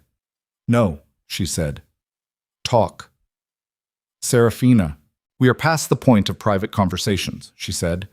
Devon and the guards were fanning out around them, hands on weapons, the cold courtyard geometry of bodies positioning for coverage. "Whatever you know, say it now." He looked at the man in Verramore livery, at the courtyard, at the empty south road that had seemed clear and was not clean at all. "The High Chancellor," he said very quietly. "He was my father's closest advisor. When I was 12 years old, I thought he was the most brilliant man I had ever met." His voice was flat, controlled, the way it went when he was carrying something that would destroy the control if he let it move. "He left the Silver Dominion when my father died. I was told he retired to the Eastern Territories." "He didn't retire," she said. "No," Kaylor said. "He didn't." The man in Verramore livery looked at them both with the expression of someone delivering a message they find entirely routine. Then he said, "The Chancellor is prepared to meet." She looked at Kaylor. He looked at her. Around them, the courtyard was still. The restless horse in the stable knocked against its partition again. The frost-stiff grass caught the late afternoon light in a way that made the entire valley look like something painted rather than real. "Where?" she said. The man smiled for the first time. "He's already inside," he said. "He's been inside since before either of you arrived. He was already inside." Those 3 words rearranged everything. Serafina did not move immediately. She had learned through 3 years of building an empire in enemy territory that the first response to a destabilizing piece of information was almost never the correct one. The body wanted to react. The body had evolved for speed in moments of threat, had developed the machinery for immediate physical response over thousands of years of survival. But the body's threat response system had not evolved for the specific kind of threat that came in the form of information, for the particular danger of a sentence that restructured your understanding of the ground you were standing on. She gave herself 3 seconds. Let the body want what it wanted. Then she overrode it. How long? She asked. Her voice came out level. She would take that. The man in Verramore livery had the unhurried quality of someone who had been in the business of delivering messages that changed rooms for long enough that other people's shock had become background noise to him. He arrived last night, the man said. The same time the Frost did. Last night. Before her delegation's security sweep. Before the summit protocols had locked down the estate. Before she had brought her people into this valley and set up her contingency architecture and told herself she had controlled the variables. She had controlled the variables she knew about. That was always the limit of contingency planning. It only covered what you could see. She looked at Kaylor. He was looking at the stable door, not at her, with the expression of a man rapidly rebuilding his understanding of a situation he had thought he understood. Inside where? She said to the livery man. The lower study. He's been there since 2 hours before your delegation arrived. A pause. Not theatrical, just factual. He wanted you both to conduct your summit. He said the documentation needed to be exchanged before the conversation could be useful. She absorbed this. The summit. The testimony. Kaylor's folder. Her timeline. 17 pages of documentation that the Chancellor had apparently known about and had decided should be exchanged on schedule before he made himself known. He watched us, Kaylor said. Not a question. His voice had a quality she had not heard before. Not anger exactly, but something that lived in the same territory as anger and had been there longer. He listened, the liveryman corrected, with the precision of someone for whom distinctions of this kind mattered. He does not watch. He finds watching imprecise. The lower study was at the end of a corridor that descended from the main hall through 2 sets of heavy doors. The walls were stone, the lighting poor. 2 standing lamps and a fireplace that had been burning long enough to take the worst of the cold out of the air, but not long enough to make the room warm. The furniture was old and sparse. A desk. 3 chairs arranged near the fire. A single window, shuttered. He was in the chair facing the door. Serafina had tried to construct a picture of the High Chancellor from Tessine's mapping and from the fragments Kaylor had given her in the stable passage. She had expected someone who looked like power. Power, in her experience, tended to express itself physically, in the size of men who had never needed to make themselves small, in the particular ease of bodies that had spent decades being accommodated rather than accommodating. The High Chancellor was small, compact, fine-boned, with the quality of a man who had decided early in his life that the space he occupied would be defined by his intelligence rather than his presence, and had spent every decade since refining that decision into something that could cut glass. He was old. She put him at 70, perhaps more, with the kind of face that had bypassed the softening that age usually brought and arrived at something sharper instead. He looked at her first, then at Kaylor, then back at her with the expression of a man comparing 2 things he had spent a long time studying and finding the comparison instructive. Sit down, he said. Neither of them sat. He looked unsurprised. The device in the hall, Serafina said. That was yours. The device was a precaution, he said. His voice was measured and dry, like old paper, the voice of someone who had long since stopped using tone to persuade and relied entirely on content. I needed the observers evacuated and the scribes removed before this conversation. Formal record-keeping would have complicated things. Complicated things for whom? Kaylor said. Lors. The Chancellor looked at him with what appeared to be genuine interest. You've changed, he said. I wondered if you would. Answer the question. For all parties, the Chancellor said, including you. What I have to tell you will not benefit from being transcribed into official record before you've had time to think about it. Transcription makes things permanent before they're fully understood. I dislike premature permanence. Serafina looked at the room. One door, the one they had entered through, where Devon was positioned with 2 of her guards. Kaylor's 2 guards at the sides. The Chancellor in his chair with no visible security, which was either confidence or the demonstration that he had already calculated any physical threat out of relevance. Start talking, she said. He looked at her with the particular appreciation of someone who recognized efficiency. The House Valor's action, he said. You've spent today establishing its formal record. I won't insult either of you by suggesting that work was unnecessary. It was necessary. But you've been documenting the branch. I'm going to tell you about the root. He reached into the interior of his coat and produced a folder that was thicker than Kaylor's. He set it on the arm of the chair without opening it. The High Council, he said. That's what we call ourselves, though the name is internal. From the outside, we've been called many things over the years, none of them accurate. We are not an organization of villains. We are an organization of people who made a decision, approximately 60 years ago, that the continent's perpetual cycle of royal warfare was producing more destruction than any individual ruler's ambition was worth. So you decided to run it yourselves, Kaylor said. We decided to manage it, the Chancellor said. There is a difference. We did not eliminate rulers. We shaped conditions. We created pressure where pressure produced stability and released pressure where rigidity was creating fracture points. He looked at Kaylor steadily. The forged evidence that led to the House Valorous action was not created to destroy House Valorous. It was created to bind you to the crown before you were old enough to question whether you wanted it. The silence in the room had a specific density. Kaylor's expression did not change. That was the most frightening thing about it. She had seen his face absorb difficult information before, had seen the specific way he processed things that required restructuring his understanding of the world. Right now, his face was doing nothing. It had gone completely still in the way that meant whatever was happening behind it was too large for expression to contain.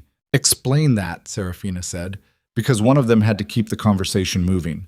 A king who has signed a death warrant before he is crowned, the Chancellor said, is a king who cannot afford moral clarity.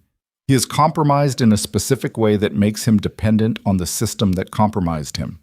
He cannot investigate too deeply. He cannot hold his council too accountable.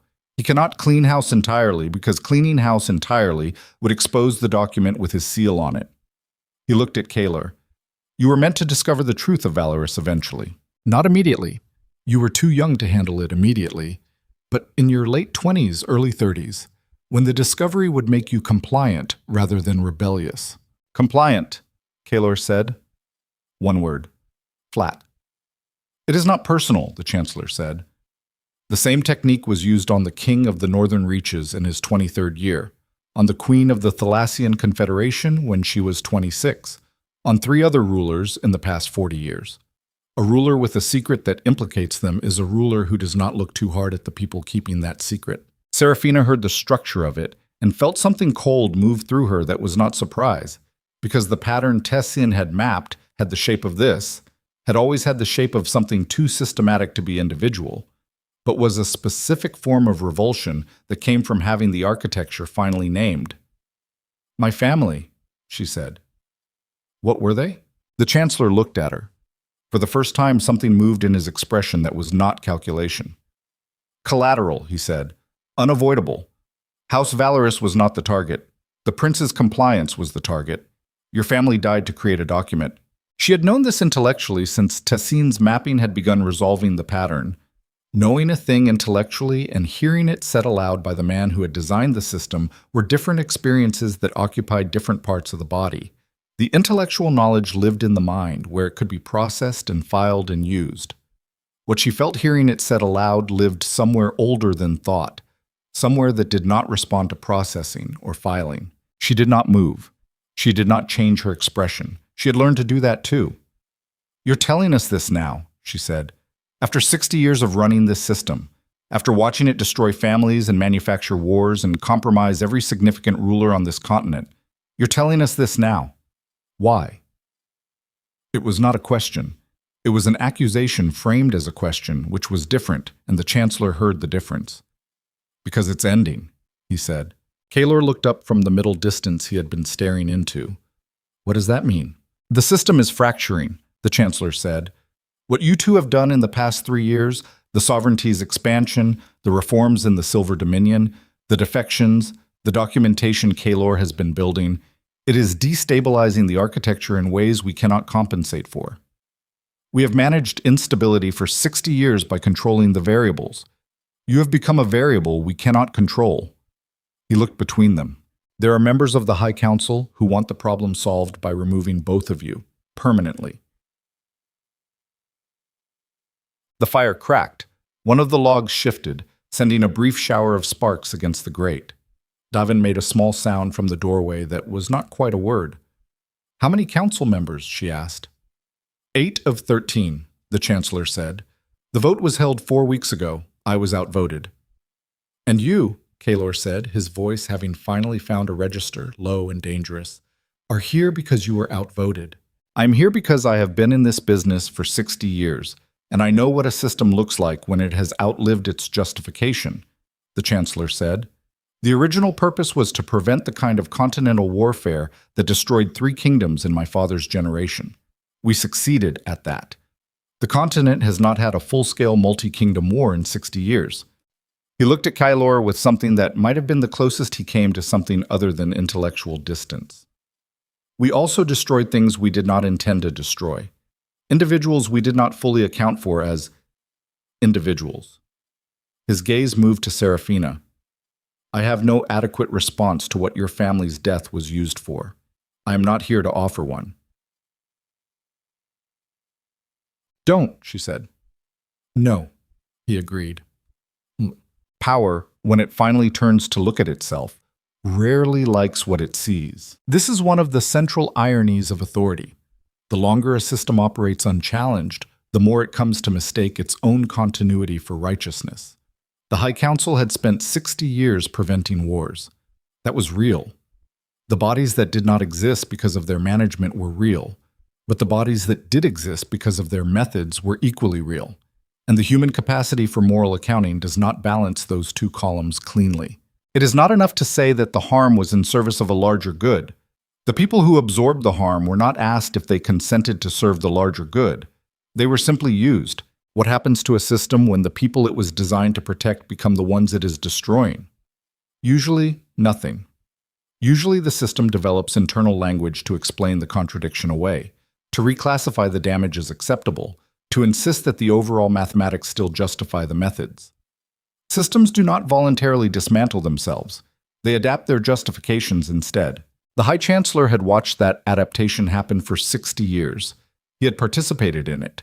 He had voted for it 18 times, in 18 separate actions that had each produced, by his own internal accounting, more stability than destruction. And then something had shifted, not in the actions themselves, in the math. The 2 people sitting across from him in a cold lower study in a minor noble's estate were the first variables in 60 years that the council had genuinely failed to account for. Not because they were uniquely powerful, the continent had produced powerful rulers before, had produced them regularly, and the council had managed all of them, but because they had, independently and without coordination, done the one thing that the council's architecture had no defense against. They had decided to understand the system rather than operate within it. A ruler who wanted more power was manageable. A ruler who wanted security was manageable. A ruler driven by love or grief or ambition or revenge was manageable because all of those things had predictable shapes. But a ruler who had decided to understand the mechanism of their own manipulation, who had looked at their own life and asked, not what happened, but why was I positioned to allow this to happen? That was a different problem entirely. You could not manipulate someone toward a conclusion they had already reached by their own analysis. You could not manufacture pressure for someone who had already decided they would absorb whatever pressure came. The Chancellor had voted against the permanent solution 4 weeks ago because he understood that it would not work. Not for moral reasons. He had spent 60 years not particularly prioritizing moral reasons as a primary consideration, for practical ones. Removing Serafina and Kaylor now would not eliminate the disruption they had created. It would calcify it. It would create 2 martyrs around whom the sovereignty and the reformed Silver Dominion could organize a response that would be significantly more dangerous than 2 living rulers who could be negotiated with. The practical argument had lost the vote 8-5. So he had come to Varamore with the only option remaining. So, what do you want from us? Kaylor asked. The dangerous quiet was still in his voice, but underneath it something had shifted. She could hear it, the specific quality of a man who has just rebuilt his understanding of the ground he was standing on and found the new ground to be worse than the old, but at least honest. I want to give you what I have, the Chancellor said. He lifted the folder from the arm of the chair. 60 years of records. Every action, every name, every vote, the full architecture of the High Council, membership, methods, communication systems, the financial networks that fund the operations. He set the folder on the low table between them. Everything you would need to dismantle us completely. You're dismantling your own organization, Serafina said. I'm ensuring the dismantling is done correctly, he said. If I give you this and walk away, you will move against the council. Some members will scatter, destroy records, create cover. The parts of the network you don't find immediately will reconstitute under different names within a generation. I've watched that happen twice in my career with predecessor organizations. His voice had the flat certainty of someone describing a natural phenomenon. I am offering to help you do it right. Names, locations, communication intercepts, the financial triggers that, if activated correctly, will freeze the council's operational capacity before they can scatter. I can walk you through all of it. In exchange for what? She said. Immunity, he said. Not from history. Not from the record. You will have everything, and you may use it as you see fit in terms of public accounting. Immunity from the permanent solution. I am 73 years old. I have perhaps 10 years of useful function remaining. I would prefer to spend them not being made to disappear by either of your intelligence operations. He said it without self-pity, without apology. With the tone of a man making a business proposal he found reasonable and expected others to find reasonable if they were thinking clearly. She looked at the folder. Then she looked at Kaylor. He was looking at her, and for a moment the formal summit architecture and the 3 years and the 7 years before that all compressed into something very simple. Two people who had, separately and together, been used as instruments by a system they had not known existed, and who were now sitting in the same room looking at the possibility of being used again by the man who had built the system. "Step outside," she said. Not to the Chancellor, to Kaylor. He looked at her for a moment. Then he stood and went to the corridor, and she followed him, and she pulled the door nearly closed behind her, leaving Devon with eyes on the Chancellor through the gap. The corridor was cold and dark and honest. "He's lying about something," she said, low. "Yes," Kaylor said immediately. "Which part?" "The vote. 8-5 against him, but that's too clean. If he genuinely lost the vote and came here anyway, his own organization considers him compromised. He came here with their records and their operational architecture. He either took those records against the will of people who would stop him if they could, which means he's moving faster than they can respond, and we have a very narrow window, or he didn't lose the vote," she said. Kaylor looked at her. "Or the vote was theater, and he's here because the council sent him. To give us the records," she said, "which we will then act on, which will dismantle the visible portions of the network." She let that sit for a moment. "While whatever is underneath the visible network continues operating. They clean house themselves," Kaylor said. "Use us to remove the parts that have become liabilities. The 8 who voted for the permanent solution. The members who've been exposed by Tessine's mapping. And the Chancellor walks away with immunity," she said. "And whatever he and 4 others built underneath the council that doesn't appear in the records he's handing over." The corridor was silent except for the faint sound of the fire from behind the door. She was aware, in a specific and unpleasant way, that she could not verify this. She might be correct. She might be constructing a conspiracy beneath a conspiracy because 3 years of operating in hostile environments had calibrated her suspicion beyond what this particular situation required. The Chancellor might be exactly what he presented himself as. A man who had watched his own system become something he could no longer justify and had made a decision at 73 to stop. She could not know. That was the thing about sophisticated deception. It was indistinguishable from sophisticated truth until you had information you currently did not have. "We take the folder," she said. "We do not commit to immunity. We tell him we need to verify the contents before any agreement can be reached." "He'll know we're stalling," Kaylor said. "Yes," she said. "And if he's honest, he'll accept stalling because he needs us more than we need him. And if he's not honest, his response to stalling will tell us something." She looked at the door. "Either way, we learned something. The folder is information regardless of his motives." Kaylor was quiet for a moment. She was acutely conscious of the space between them. Not the formal summit table, not the open courtyard. A corridor. 3 feet of cold stone air. "You think the 8 council members," he said carefully, "the ones who voted for the permanent solution?" "Yes," she said. "Are we still targets?" "We were targets before we walked into this valley," she said. That has not changed because the Chancellor walked out of a lower study. The observers, he said. The scribes. They were evacuated south. I know. The south approach. Devon has eyes on it, she said. But if someone wanted to send a message through the observers, It wouldn't look like an attack, he said. It would look like a diplomatic incident, an accident, something that could be attributed to the summit's instability. She was already moving back toward the door. Devon, she said as she pushed it open. Devon looked up from his position. Get eyes on the observer convoy. Now. Direct communication, not through secondary relay. Devon spoke into his earpiece. 30 seconds, 40. The Chancellor watched from his chair with the expression of a man observing something he found instructive. Devon looked at her. Convoy stopped 2 miles south, he said. Observer from the Eastern Territories is asking to speak to you directly. What happened?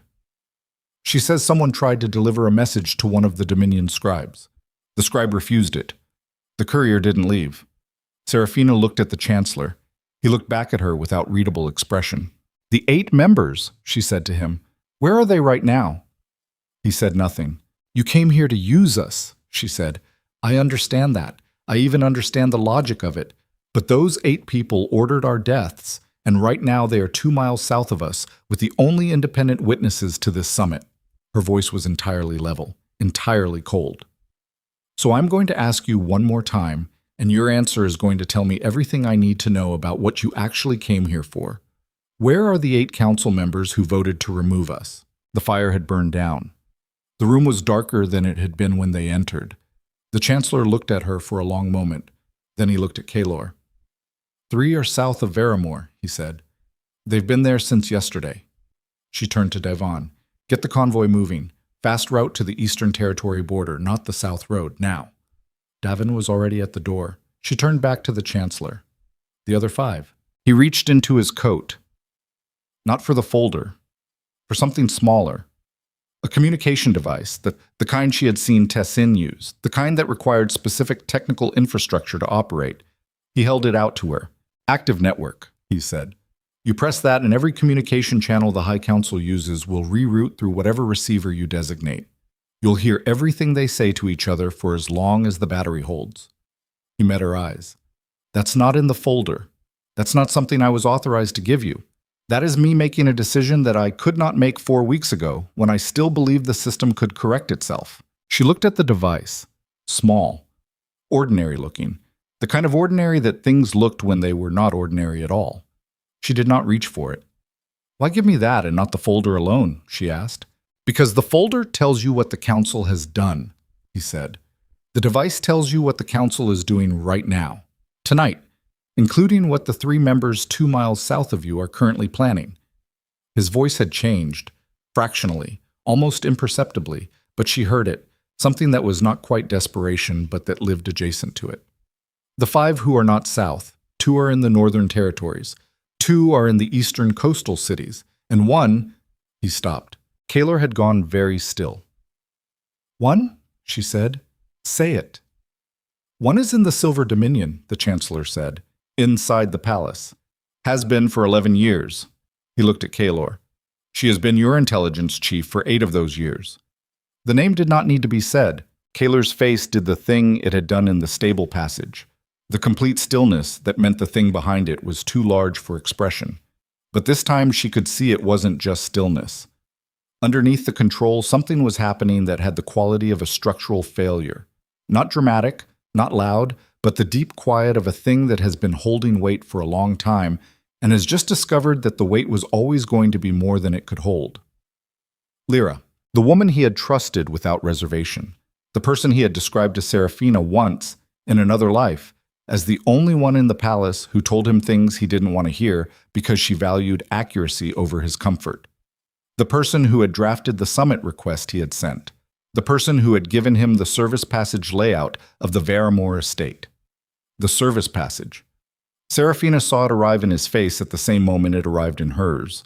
The service passage that had led them away from the gas-filled hall, into a courtyard, to the liveryman, to a corridor, to a lower study, to a chair, to a 60-year-old system laying itself out for examination by the two people most motivated to dismantle it. They had not found an escape route. They had been walked to this room. "She told you where to put it," Kaylor said. His voice was not loud. It was the specific quiet of something broken in a way that did not make noise. "She gave us the building plan 6 months ago," the Chancellor said. "When the summit location was being selected, she recommended Varamore. She specified the logistics timeline that gave us the preparation window." He did not look away. "She has been an extraordinary asset." Kaylor looked at the fire, at nothing, at the wall.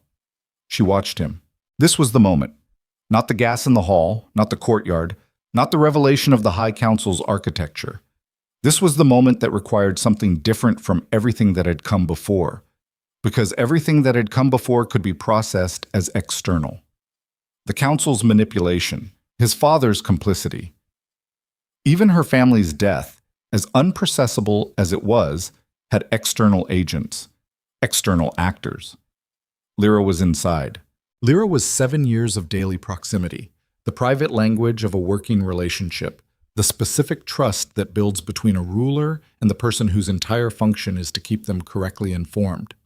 Lyra was the woman who had said, "She's clearer than you, she knows what she wants," who had told him, in terms that sounded like insight, and now sounded like positioning, exactly how to think about Serafina, who had drafted the document that brought him to this valley. The system had not just compromised him before he was king. It had been inside his governance for 8 years.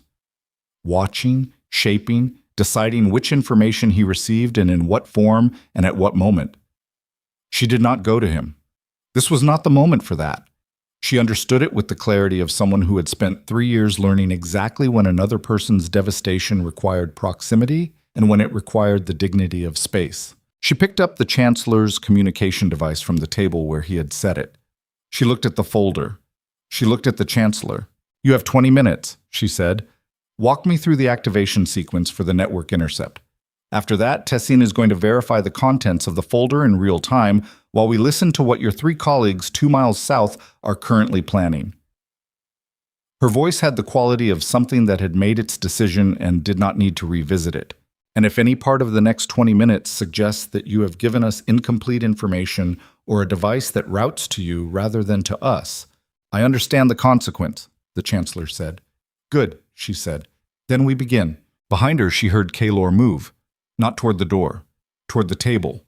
He pulled out the chair beside hers and sat down. And when she looked at him, his face had found a new expression. Not the devastation, not the stillness. Something harder and more deliberate.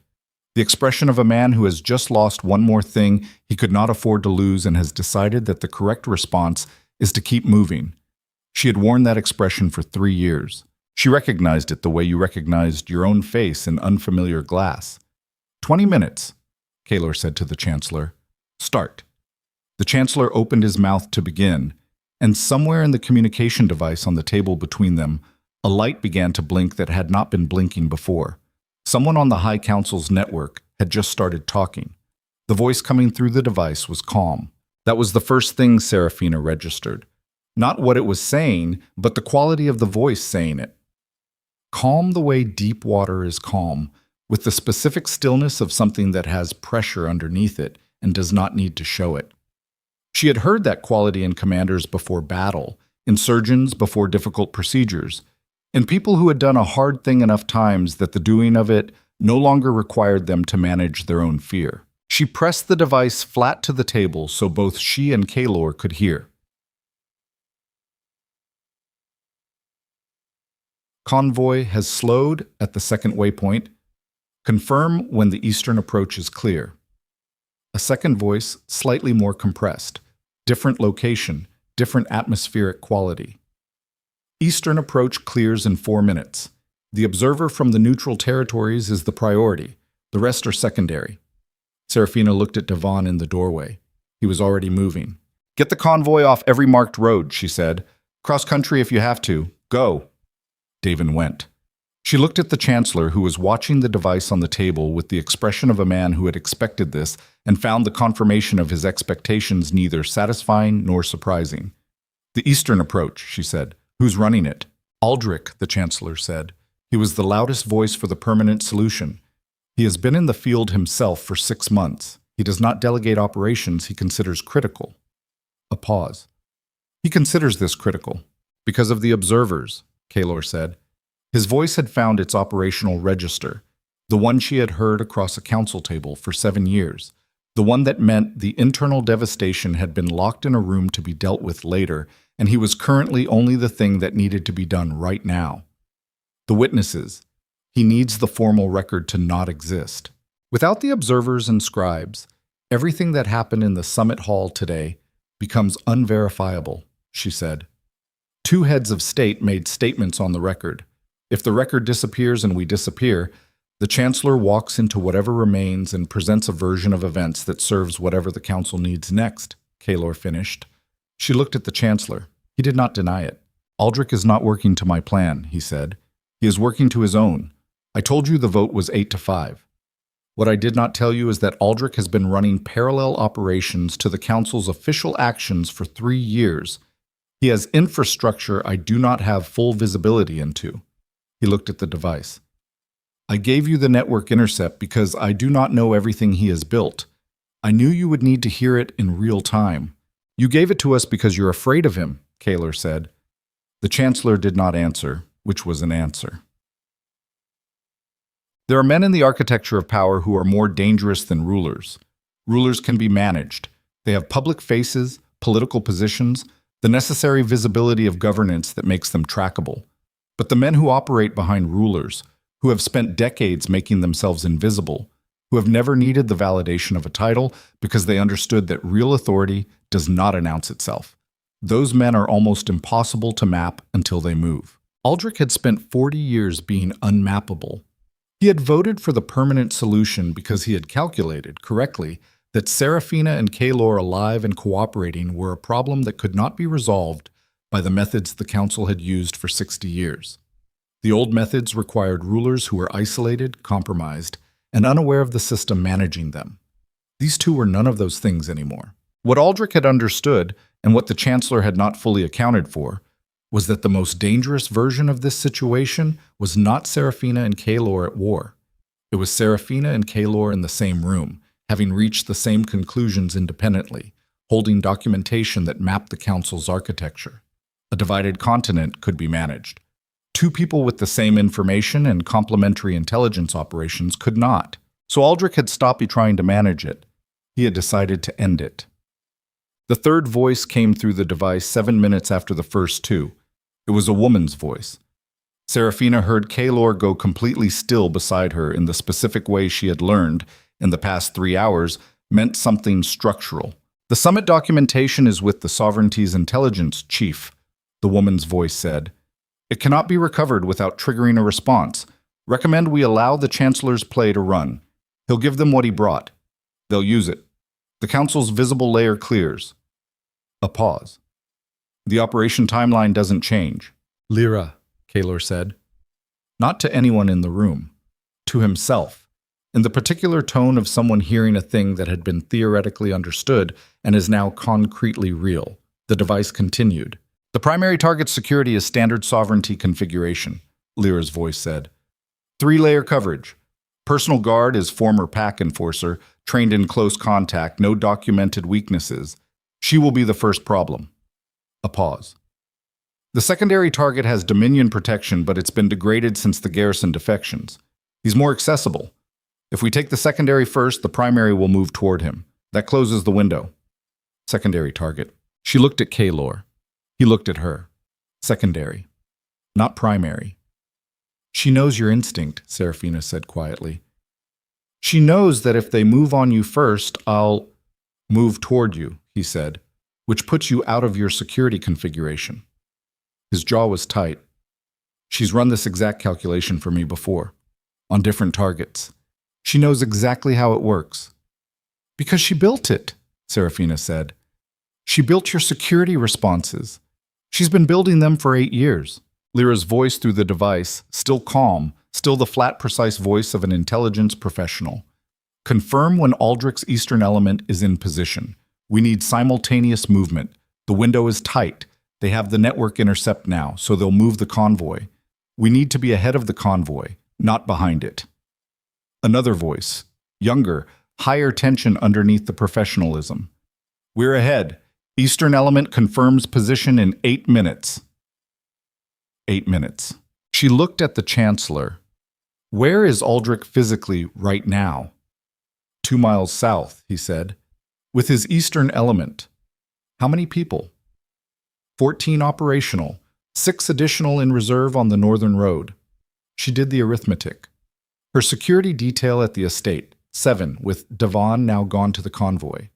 Kaylor's 2 guards in this corridor. The Chancellor, who was a variable she could not currently classify. We need to move the observers first, she said. Everything else is secondary. The observers are Davin's, Kaylor said. What we need is to remove Aldrich's operational capability before the 8-minute window closes. He stood, looked at her. I need a map of the South Road. The estate maps are... She stopped. In the library, the Chancellor said. 2nd floor. I know where because Lyra sent me the floor plan. She looked at the Chancellor with an expression she did not bother to moderate. Is there anything in this building you don't know the layout of? The wine cellar, he said. I had no operational use for it. She pulled the device off the table, looked at Kaylor. You're not going to the South Road alone. I'm not going alone. I have 2 guards. 2 guards and 8 operational members of a council cell that has been tracking your instincts for 8 years is not math that works in your favor. No, he agreed. But I know Aldrich's timeline now, and he doesn't know I know it. That's the variable. He looked at her with the specific steadiness of a man who has made a decision and is not asking for permission, only for understanding.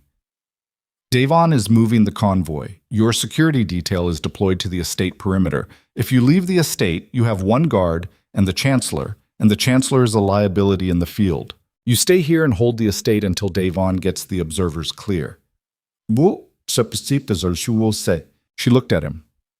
3 years. 7 before that. The full impossible weight of everything between them, compressed into a corridor outside a lower study in a valley in the cold. You're going to do something reckless, she said. I'm going to do something that uses the specific knowledge we just acquired more efficiently than any other available option, he said. That's a description of reckless. Yes, he said. It is. There was a moment. She did not fill it with the things she could have filled it with, because there was no time, and because the things themselves were too large for a corridor in the next 8 minutes. Come back, she said. He looked at her with the expression she had filed earlier in the day. The one she did not have a category for, the one that sat outside the architecture of what this summit was supposed to be. She had not processed it then. She processed it now, in 1 second, and put it back where it needed to be. I intend to, he said. Then he was gone, taking his 2 guards at a run down the corridor toward the eastern stairs. She gave herself 3 seconds to stand in the empty corridor and breathe. Then she turned to the Chancellor. You're with me. You move when I move, you stop when I stop. And if you do anything that suggests you're navigating toward an outcome rather than away from one, Davin's secondary team will know about it in 6 seconds. Are we clear? Perfectly, the Chancellor said, and stood with the unhurried quality of someone who had decided that compliance was currently his most useful posture. They went up. The estate's 2nd floor was dark. The afternoon had died while they were in the lower study, and the corridor windows showed a sky gone the color of ash, the last light bleeding out from the western edge. She moved fast, checking angles, the device in her left hand still carrying the council network's traffic. She heard Lyra's voice again. 7 minutes. Confirm eastern element. A response she couldn't parse clearly, compressed, breaking up. Distance. She found the library on the 2nd corridor, pushed the door, went to the map case along the eastern wall. The Chancellor was already there, pulling drawers with the efficiency of someone who had reviewed the floor plan. South Road approaches, she said. He pulled a map. She spread it on the reading table, found the waypoints Devon had referenced, traced the road south, identified the terrain features on either side. Aldrich will have the high ground here, the Chancellor said, indicating a ridge east of the 2nd waypoint. That's standard council operational placement. Elevation, clear sight lines to both road approaches, defensible. And Kaylor is going to try to approach from the valley floor, she said. He'll try to come from the estate side, which is the low approach. which Aldrich knows is the available approach for anyone coming from the estate. She looked at the map, felt the cold shape of the problem. Kaylor was walking into a configuration that Lyra had spent 8 years understanding, not because he was reckless. He was not reckless, whatever she had said in the corridor, because he was operating on the assumption that knowing the timeline gave him the advantage. But Lyra had built his security responses. She knew how he read timelines. She knew that knowing Aldrich's deadline would make him move immediately, because moving immediately on confirmed intelligence was the Dominion's standard protocol. Standard protocol Lyra had written. She looked at the Chancellor. The reserve element, 6 people on the northern road. Yes, they're not reserve, she said. They're the redirect. When Kaylor comes from the south at the estate approach, Aldrich's eastern element engages. The northern reserve moves to cut the estate off. That's not backup. That's the actual trap. She folded the map. The estate is the target, not Kaylor, not the convoy. The estate, while our combined security is split between the convoy and wherever Kaylor is. The Chancellor looked at her. You are considerably faster than I expected, he said. How long have you known the Northern Reserve was the actual operation? He said nothing. How long, she said. Since this morning, he said. Since before the summit began. She felt the thing that wanted to come out of her in that moment. The rage. The specific fury of being given partial information by a man who claimed to be on her side, of being used as an instrument by yet another architect who thought she was a piece to be positioned. She felt it completely. She did not let it into her voice. If something happens to Kaylor because you sat on that information, she said, immunity becomes a theoretical concept. I understand, he said. Then make yourself useful, she said. How do I get to the northern road before the reserve element moves? There's a direct route through the estate's north gate, he said. It bypasses the valley floor entirely. 14 minutes on foot, 8 on horseback. She was already moving. Chum. The north gate was a service exit, iron-hinged and heavy, designed for supply deliveries rather than people. It took her 20 seconds to work the bolt mechanism in the dark, the Chancellor 2 steps behind her, the cold air of the valley hitting her face as the gate swung open. She had one guard. His name was Fen, and he had been with the Sovereignty since the first month, and he moved the way people moved when they had been trained in environments where slowness was a form of death. North Road, she said to Fen. Fast.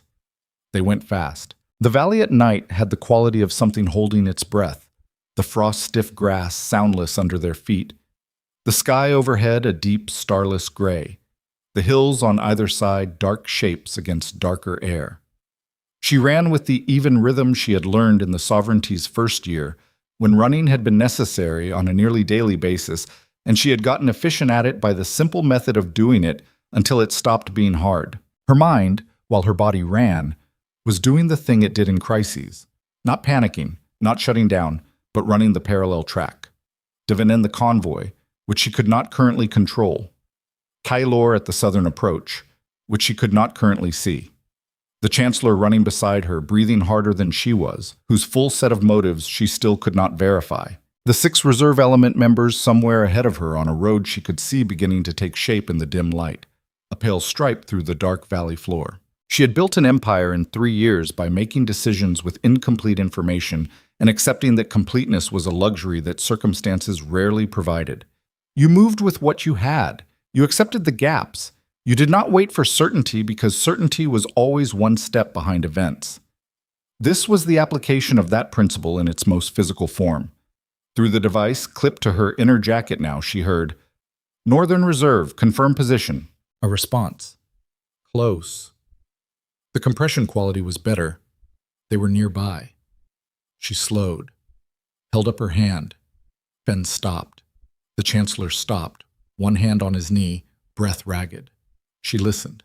To the right of the road, approximately 40 meters into the tree line, she heard the specific sound of people trying not to make sound, the particular suppressed quality of breath and movement that trained operatives produced when they were holding position and had been holding it long enough that perfect stillness was no longer achievable.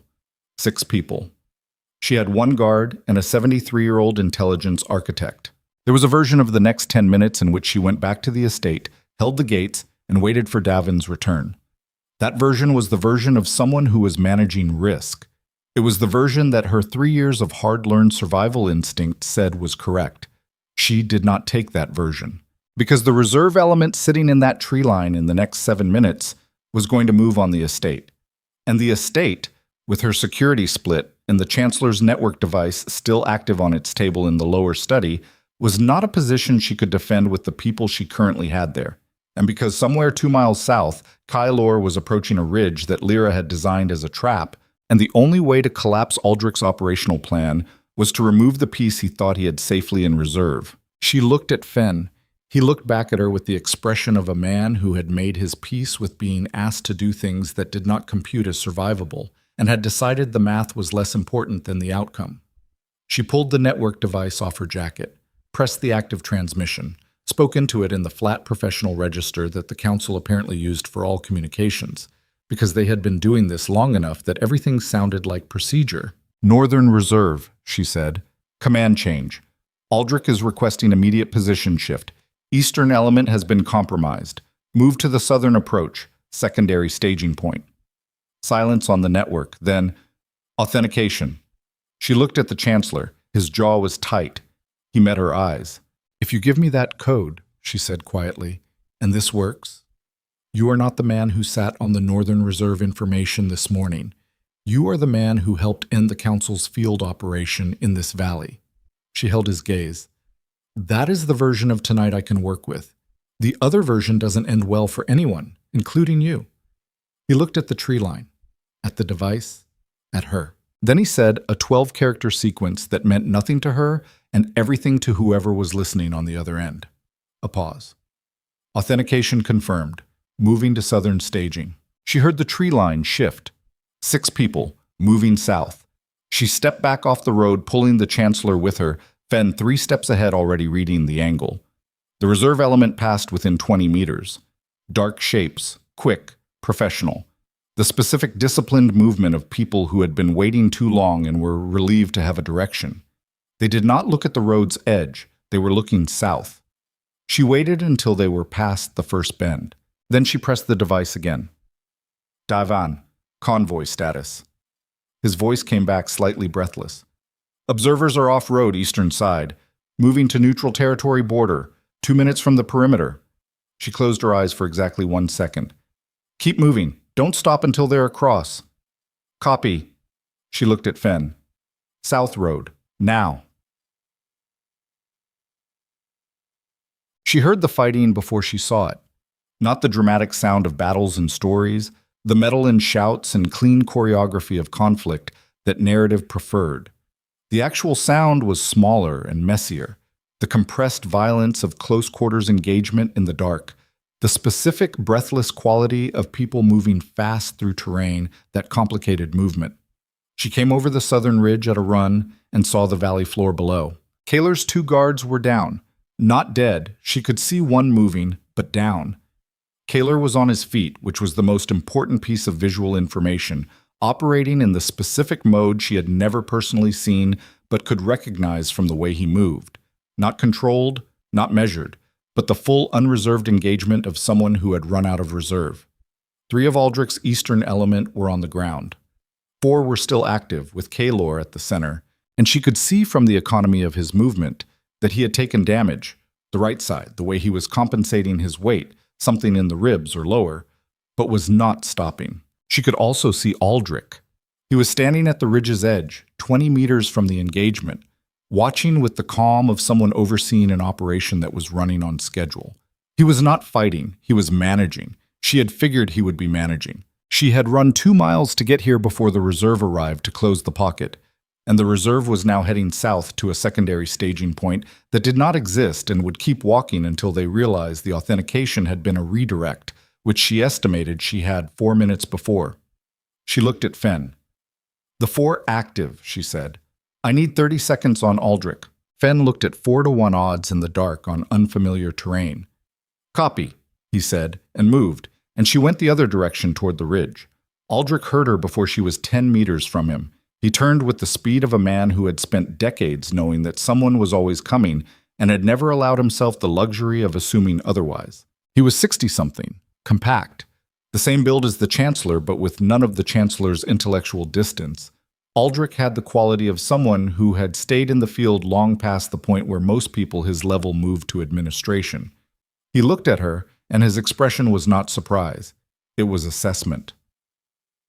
"Empress," he said. "Your reserve isn't coming," she said. He looked at her for a moment, then past her, in the direction the reserve would have come from, then back to her. "The authentication code," he said. "The Chancellor gave it to me." He absorbed this.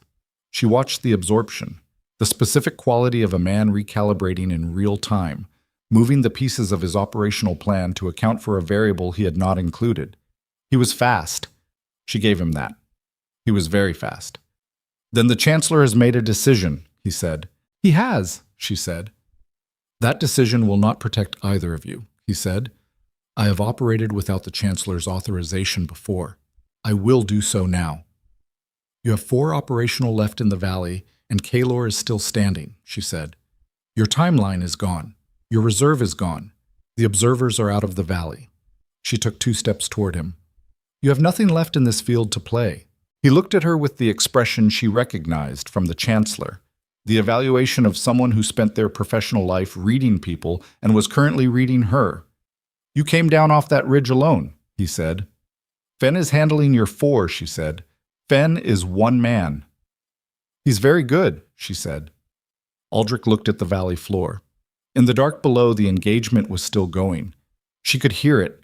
She could not see it clearly enough to read the current status. "The documentation the Chancellor gave you," Aldrich said. "It does not include the Council's secondary layer, the network that operates below the official architecture.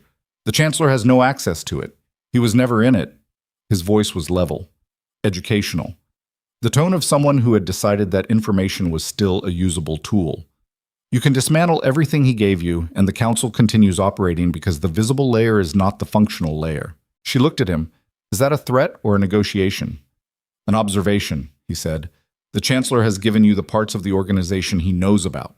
He has given you 60 years of records and a network intercept for an architecture that I rebuilt 2 years ago when I understood that the visible layer was going to become a liability." He tilted his head slightly. "Everything the Chancellor gave you is real, and it is also 3/4 of what exists." She held the device up. "Then I'm going to need you to fill in the rest." He looked at the device, at her. "You would need authentication I haven't given to anyone," he said. "I would," she said, "or I could handle this the other way." The other way. She looked down the ridge toward the valley floor. The engagement sound had changed. Fewer bodies moving, a specific slowing that suggested resolution rather than active conflict. She looked back at Aldrich. "Where is Lyra?" she said. Something moved in his expression for the first time. Not fear. Closer to the recalculation of someone who had just discovered the board was different than the board he'd been playing. "She's in the Silver Dominion," he said. "She'll move when she receives confirmation that the summit's field operation completed," Serafina said. "She's waiting on your signal, which you haven't been able to send because your timeline collapsed." She watched his face. "She's been waiting for 40 minutes. How long before she decides to move without confirmation?" Aldrich looked at the device in her hand, at the valley below, at the sky overhead, the deep cold dark of a night that had nothing comforting in it. "Lyra does not move without confirmation," he said. "She is disciplined. She's also been running a parallel intelligence operation inside the Silver Dominion for 11 years, Serafina said. "She is not the kind of person who waits indefinitely. She has contingencies, timelines of her own." She took one more step toward him. Close now. Close enough to see the quality of his breathing, to read the specific tension in his jaw. "What is her contingency if confirmation doesn't arrive?" He did not answer. She looked at him for a long moment. She had built an empire by reading the spaces between what people said and what they meant, by understanding that the content of silence was often more accurate than the content of speech. Aldrich was not answering because the answer was something he had not intended to give, which meant the answer was the most important piece of information remaining in this valley. "The Silver Dominion Palace," she said slowly. Working through it aloud because she had learned that working through things aloud sometimes accelerated the arrival at conclusions. "Lyra has been inside the palace for 11 years. She has access to everything. If the field operation fails..." She stopped. Kaelor, in his palace, with his remaining guard after the garrison defections, with security infrastructure that Lyra had designed. She doesn't need your signal to move on the primary target, Seraphina said. She needs your signal to stand down. Aldrich's face confirmed it before he could control it. Half a second, less. She grabbed the network device and pressed it to active transmission. Kaelor. Behind her from the valley floor, footsteps. Running. She turned to see Kaelor coming up the ridge, one hand pressed to his right side, breathing through something that hurt, moving anyway. Fen 3 steps behind him. Alive. Both of them alive. She pushed the device toward him. Lyra is in the palace. She moves if Aldrich's signal doesn't reach her. How long does she wait? He read the situation in the time it took to reach her. One look at Aldrich, one look at her face. He took the device. She waits 2 hours from the summit start time before she assumes field failure, he said. The words came out fast and clipped, airtight from the rib damage, but functional. Then she executes the contingency on her own authority. He looked at Aldrich. What's the contingency? Aldrich looked at the two of them standing together on the ridge in the dark and cold, with everything behind them that was behind them, and Seraphina watched him arrive at the calculation that the Chancellor had arrived at before him. The calculation that said the visible version of the operation was lost, and the question was what to lose it in exchange for. The contingency, Aldrich said carefully, is the complete collapse of the Silver Dominion's administrative structure. Every treaty, every succession document, every record of legitimate governance. Lyra has had access to the archival vaults for 8 years. She has built a deletion sequence that would legally invalidate the Silver Dominion's right to govern inside 3 hours of activation. The valley was very quiet. Deletion sequence. Not violence, not assassination. Something worse, the erasure of legitimacy itself. A kingdom without its legal foundation was not a kingdom. It was a territory that could be claimed. By whom? Kaelor said. Aldrich looked at him. By whatever entity moves into the vacuum first. She looked at Kaelor. He looked at her. 2 empires, 1 palace, 1 woman inside it with 8 years of architectural access, and a countdown that had started the moment the summit began. The device in Kaelor's hand, the 12-character authentication the Chancellor had given her, which operated the visible layer network. The secondary layer that Aldrich had rebuilt 2 years ago, which she did not have the authentication for, which meant the only way to reach Lyra through the Council's network was through Aldrich, and the only thing Aldrich had left to trade was the authentication. She looked at him. He looked at her. The cold air of the valley moved between them and said nothing. 1 hour and 40 minutes, she said. That's what we have. She held out her hand toward Aldrich, palm up, the gesture of someone offering a conclusion rather than demanding one. Give me the authentication, stop the contingency, and then we are going to sit down, all of us, and you are going to tell me everything that is not in the Chancellor's folder, every layer, every name, the entire architecture. She did not look away. Because if the Silver Dominion's legitimacy collapses tonight, there is no negotiated outcome. There is no immunity. There is no version of this that ends with anyone getting what they want. She let that sit for exactly as long as it needed to, including you. Aldrich looked at her hand, at Kaelor beside her, at the valley below where his operational team was no longer moving. He reached into his coat, and from somewhere in the dark on the western ridge, a sound cracked across the valley that was unmistakably a weapon being discharged. Kaelor moved before the sound finished, the full-body reflex of someone trained to interpose. And the impact hit him in the shoulder, and he went down hard on the frost-stiff ridge, and the device flew from his hand and clattered down the slope. And Seraphina had 1 second of seeing everything she had been holding together for 3 years and 7 years before that hit the ground in the cold dark of a valley in the middle of nowhere, and she went to her knees beside him, and her hands were already on the wound, and he was conscious. He was breathing.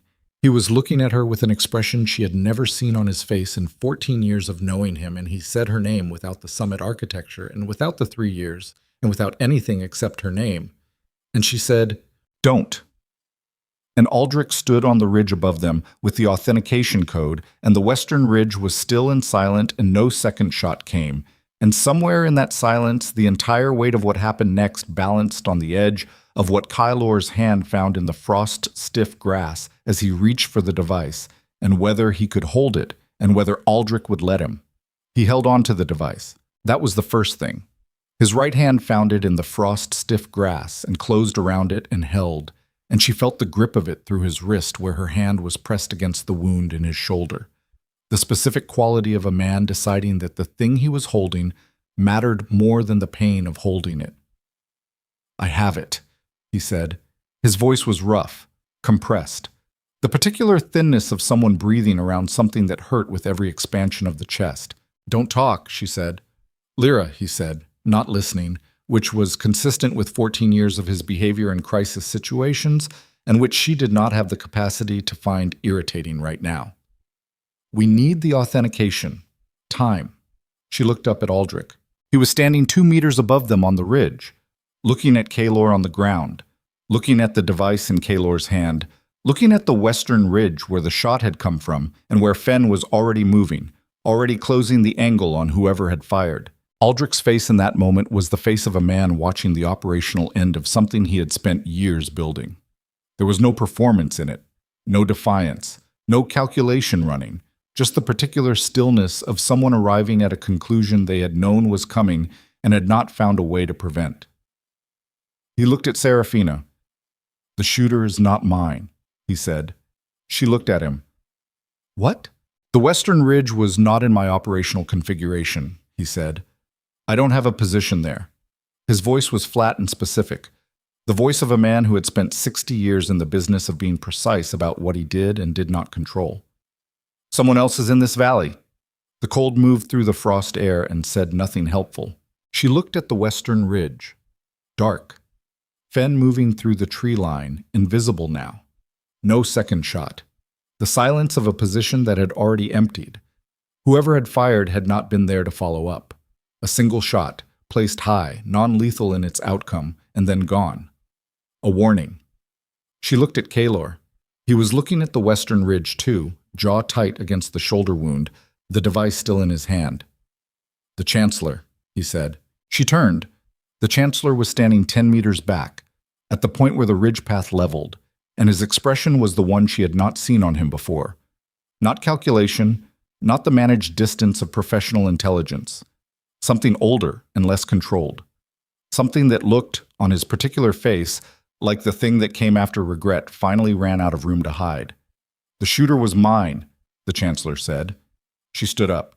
"The shot was not intended to kill," he said quickly. "You need to understand that. The shot was placed for the shoulder, disabled the hand holding the device, which would have bought Aldrich the seconds he needed to make a different choice." He looked at her steadily. "I gave you the authentication code for the visible layer. I gave you the network intercept. I told you about the Northern Reserve." His voice did not waver. "I did not tell you that I still had a field position on the western ridge, because I did not know, until 20 minutes ago, which way Aldrich was going to fall." The valley was very quiet. "You hedged," she said. "Yes," he said. "You gave me enough to trust you and kept enough back to change the outcome if the trust didn't produce what you needed." "Yes," he said again. She looked at him for a long moment. Then she looked at Aldrich. Then she looked at Kylor, who was watching the Chancellor with the expression of a man who had spent the last 8 hours learning that the architecture of trust he had built his entire governance on was false, and who was apparently not yet out of capacity for having the dimensions of that falseness expanded. There was a thing she could do with this moment. She was aware of it. She had enough information now. The Chancellor's admission, the failed shot, the position of every remaining piece on this particular board, to make a decision that closed the Valley situation cleanly and immediately.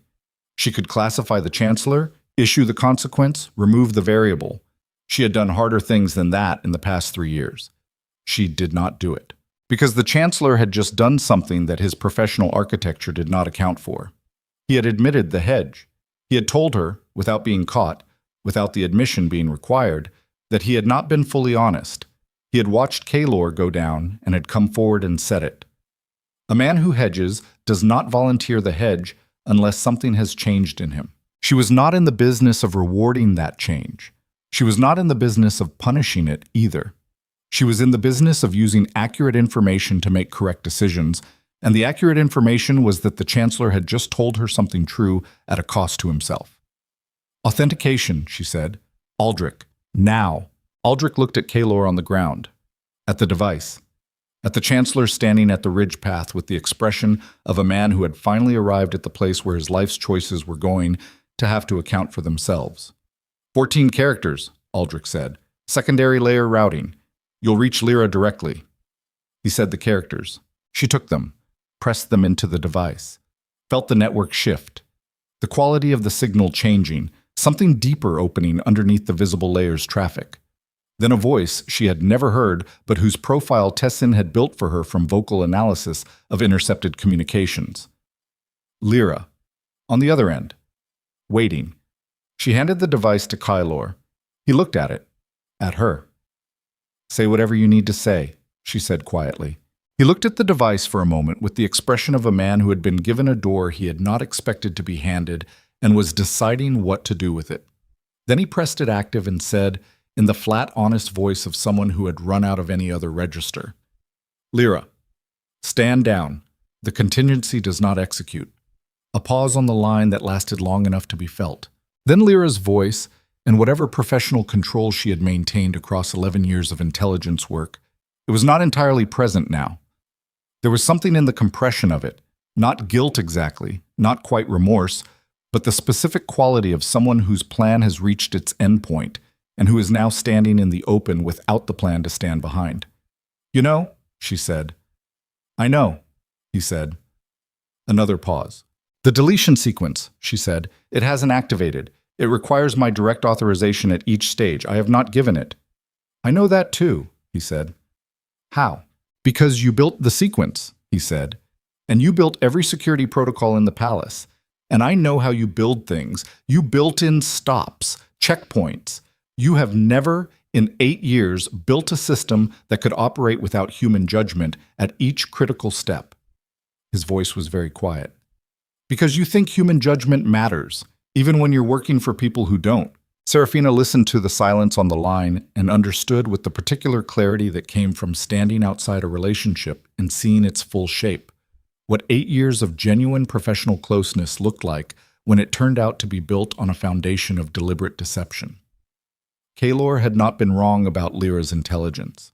He had not been wrong about her professionalism or her values. He had simply been wrong about which values were primary. Stand down, he said again. And then you're going to secure yourself and wait for my people to come to you. Not Aldrich's people. Mine. He paused. The ones I trust. The ones I chose myself. Are there any of those left? She asked, and the question had something in it that was not quite a weapon. 2 or 3, he said. That's more than enough. The line went quiet. Then, the sequence is locked, standing down. He let the device drop from his hand onto the frost grass and put his head back and breathed.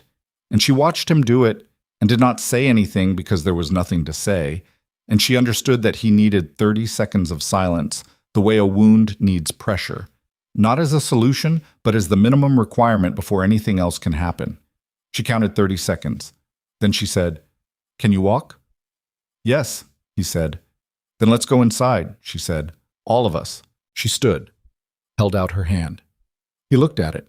She saw the looking, the specific quality of a man who had been offered something and was determining whether it was the thing it appeared to be or whether he had lost the capacity to correctly identify what things were. He took it.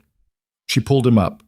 He came to his feet with the compressed effort of the shoulder wound, and she felt the weight of him through her grip and did not let go until he was standing, and then she let go.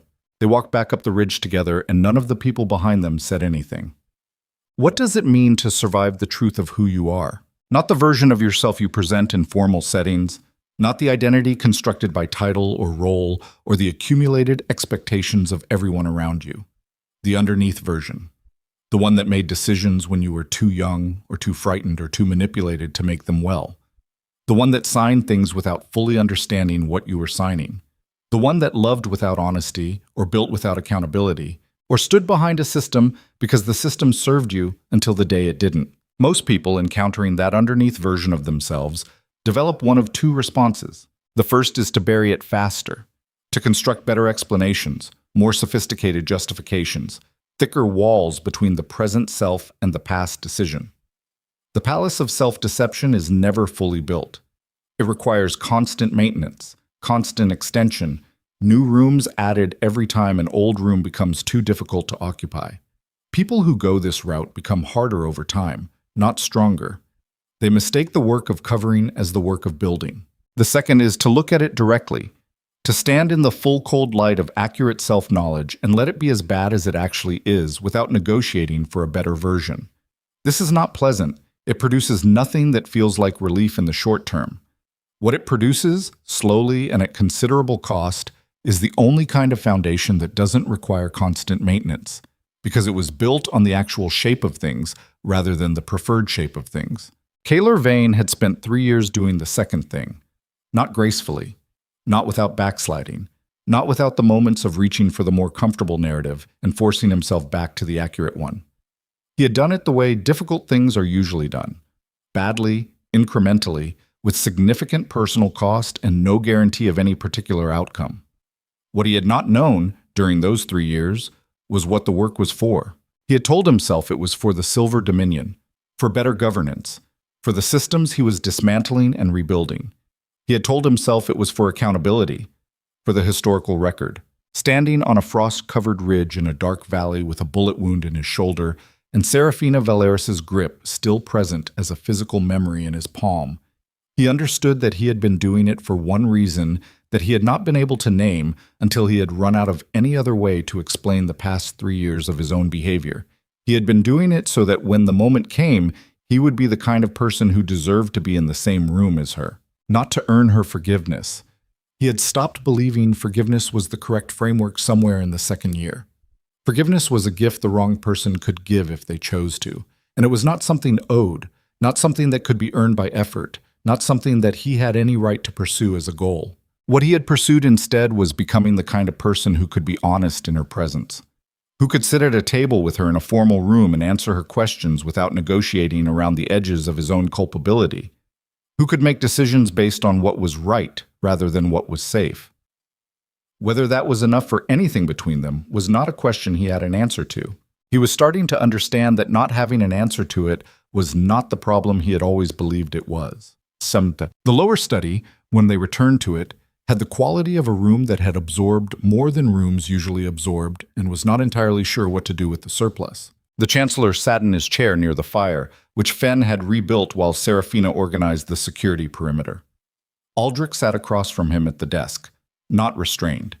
There was no operational reason to restrain either of them at this point, and Serafina had made the decision quickly and without explanation that she trusted Davon's assessment of the perimeter more than she trusted the theater of visible restraint. Davon had arrived back from the convoy 20 minutes after they came inside.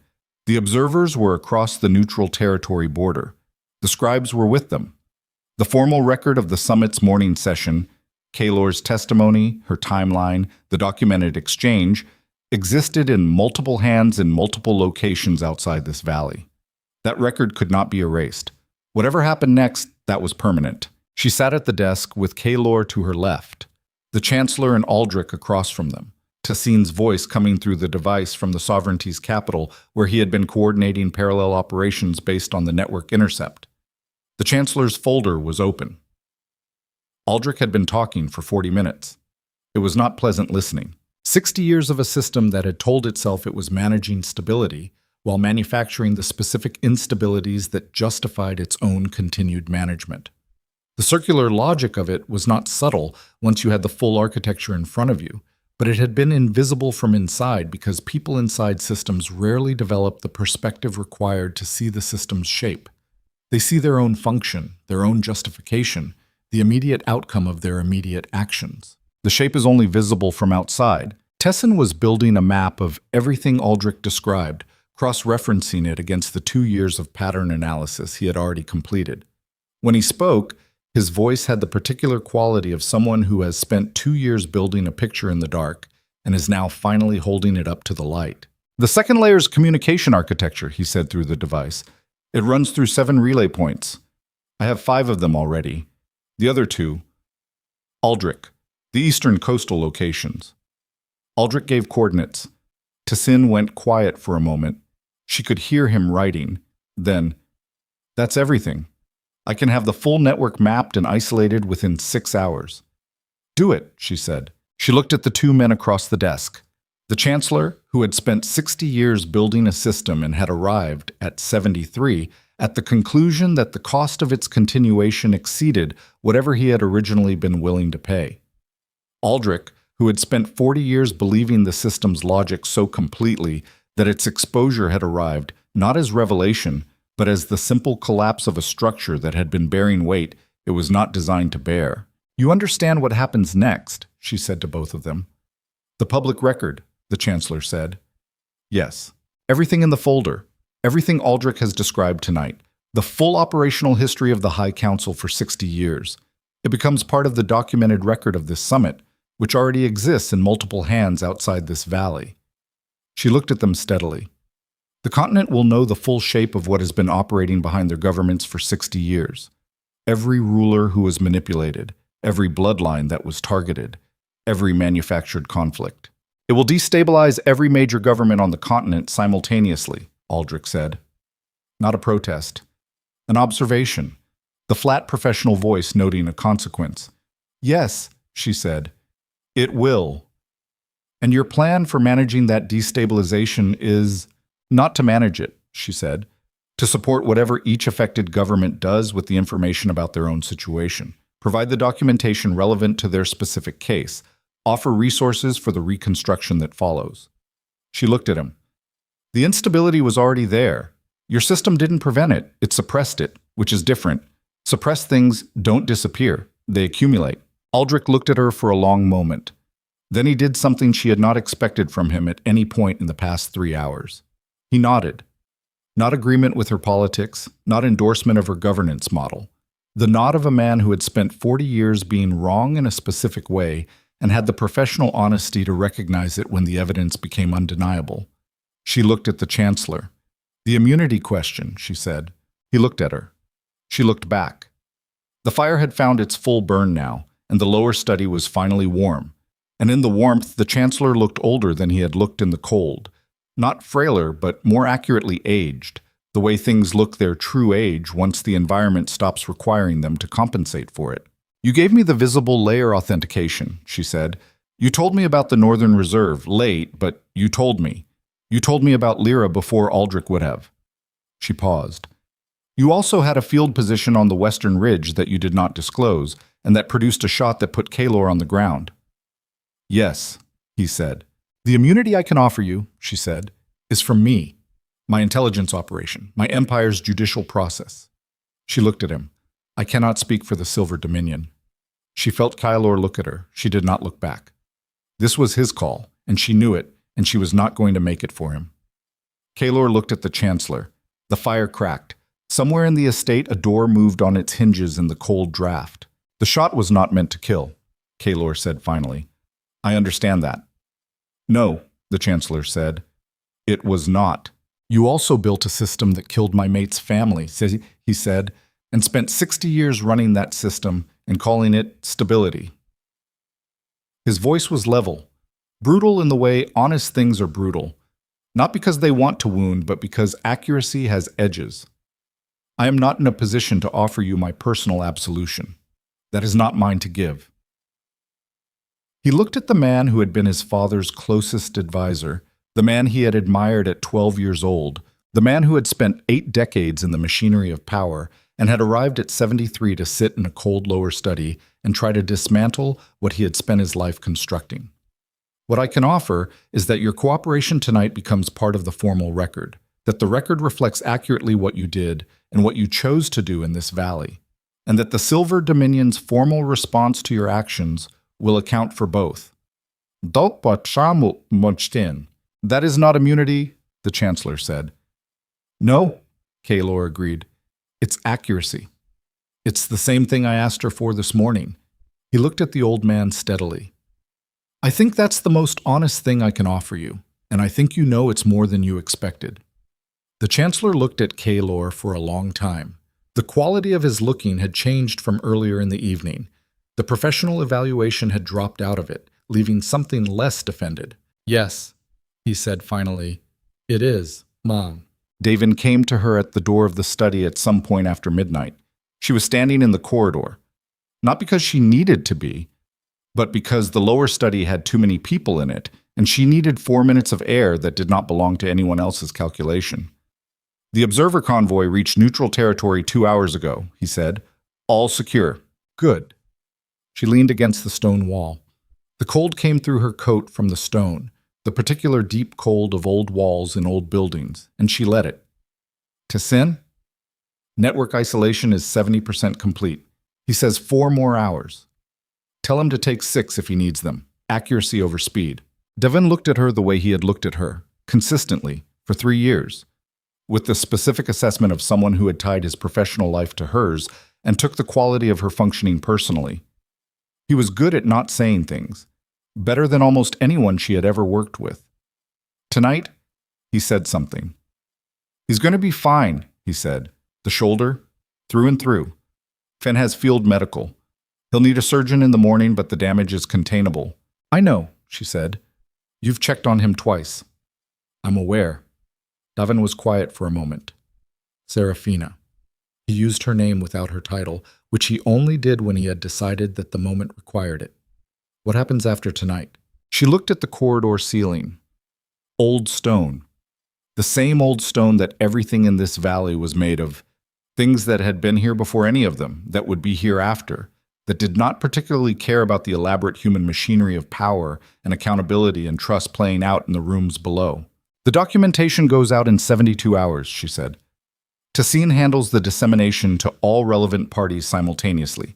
Every government with a documented council action in their history, every affected bloodline with surviving members, every independent observer delegation that attended the summit this morning. And after that, the continent responds however it responds, she said. Instability, probably, in the short term. Some governments will try to suppress the information. Most will eventually realize suppression is not viable when the information is already distributed across 40 separate hands in 12 different territories. She looked at Devon. Our job is not to manage the response. Our job is to provide accurate documentation and be available to support whatever reconstruction each affected party needs. And you and Kaylor, Devon said. Direct. No architecture around it. She looked at him for a moment. That's a different question. Yes, he agreed. It is. She was quiet. The corridor held the silence easily. It had been holding silence for centuries. I don't know, she said. And it was the truest thing she had said all day, which was saying something given the day. I know what we are tonight.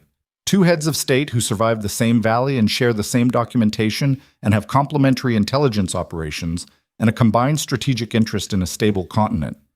She looked at the door of the lower study, where she could hear, faintly, Aldrich's voice continuing the technical breakdown of the council's secondary layer for Tessin's mapping.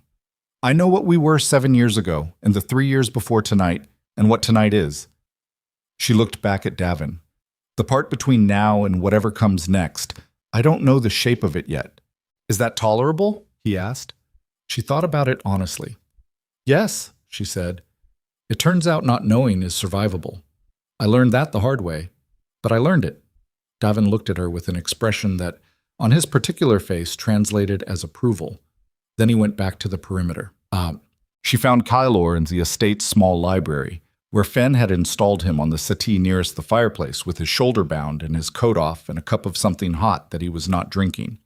He was looking at the fire with the particular quality of a man who had run out of things to do and had arrived at the unfamiliar territory of having only his own thoughts for company. She came in and sat in the chair across from him. For a while, neither of them spoke. The fire worked. The library was warm and dark and held the specific quality of rooms that contained a lot of stored words, a density in the air, something that had nothing to do with paper. Lyra, he said finally. Yes, she said. 8 years, he said. Not bitterly. Not in the tone of someone reopening a wound. In the tone of someone measuring something accurately. She told me in the second year I was working through the archive documentation, the Valeris records. I was having difficulty with it. She sat with me and she said... He stopped. Looked at the fire. She said accountability was not self-destruction, that looking at what I had done and accepting it fully did not mean I had to lose everything, that I could be the man who made those decisions, and also the man who understood why they were wrong and chose differently afterward. He was quiet for a moment. She meant it. I believe that.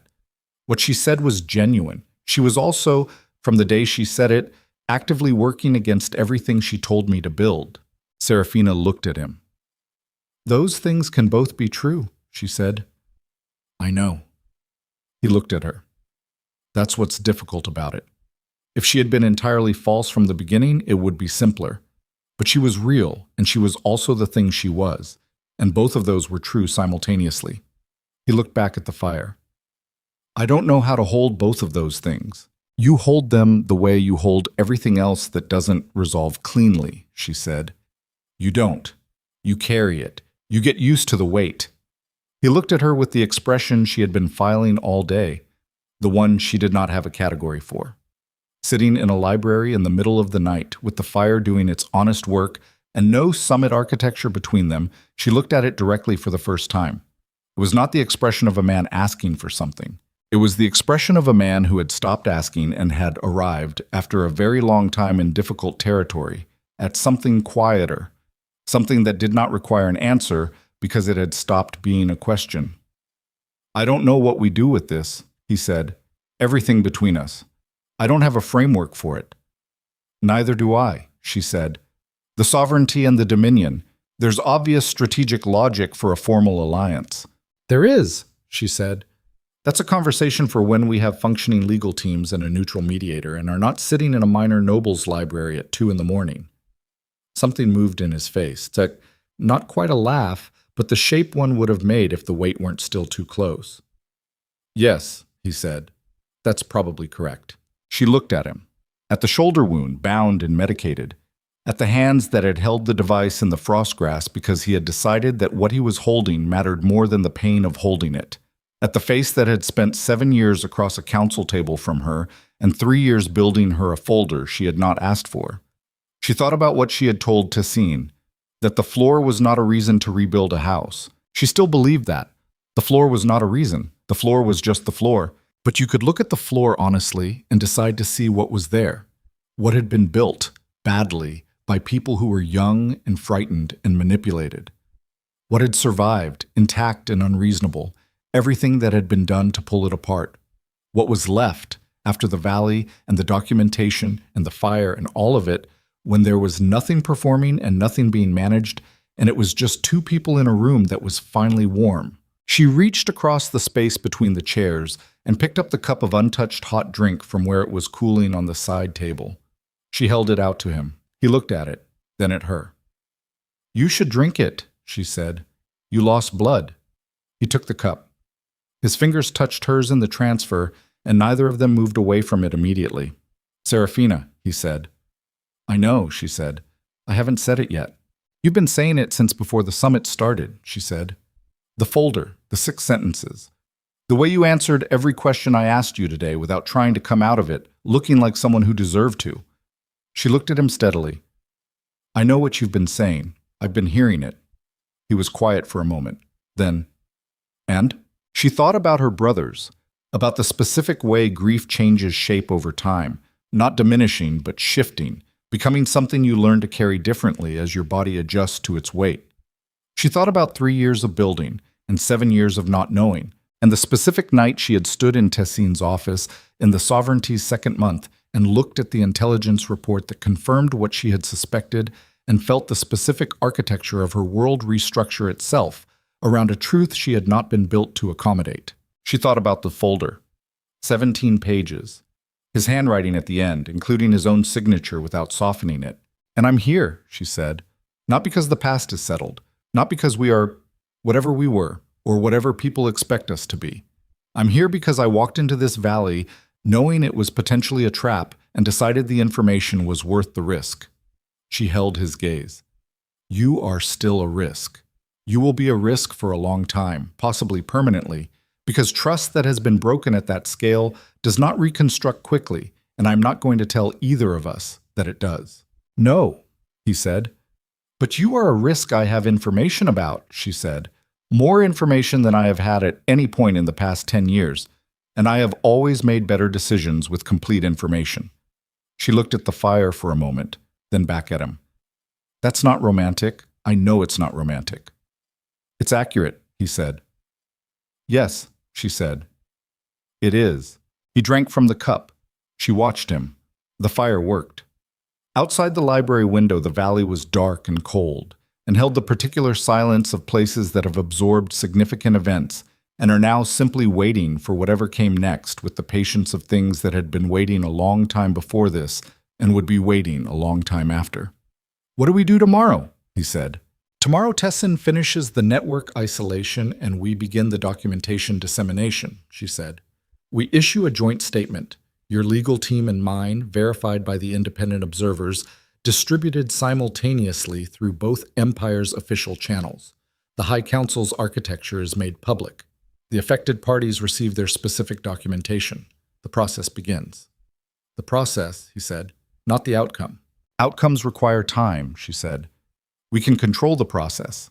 The outcome is what the process produces, and it will take longer than either of us wants it to. Years, he said.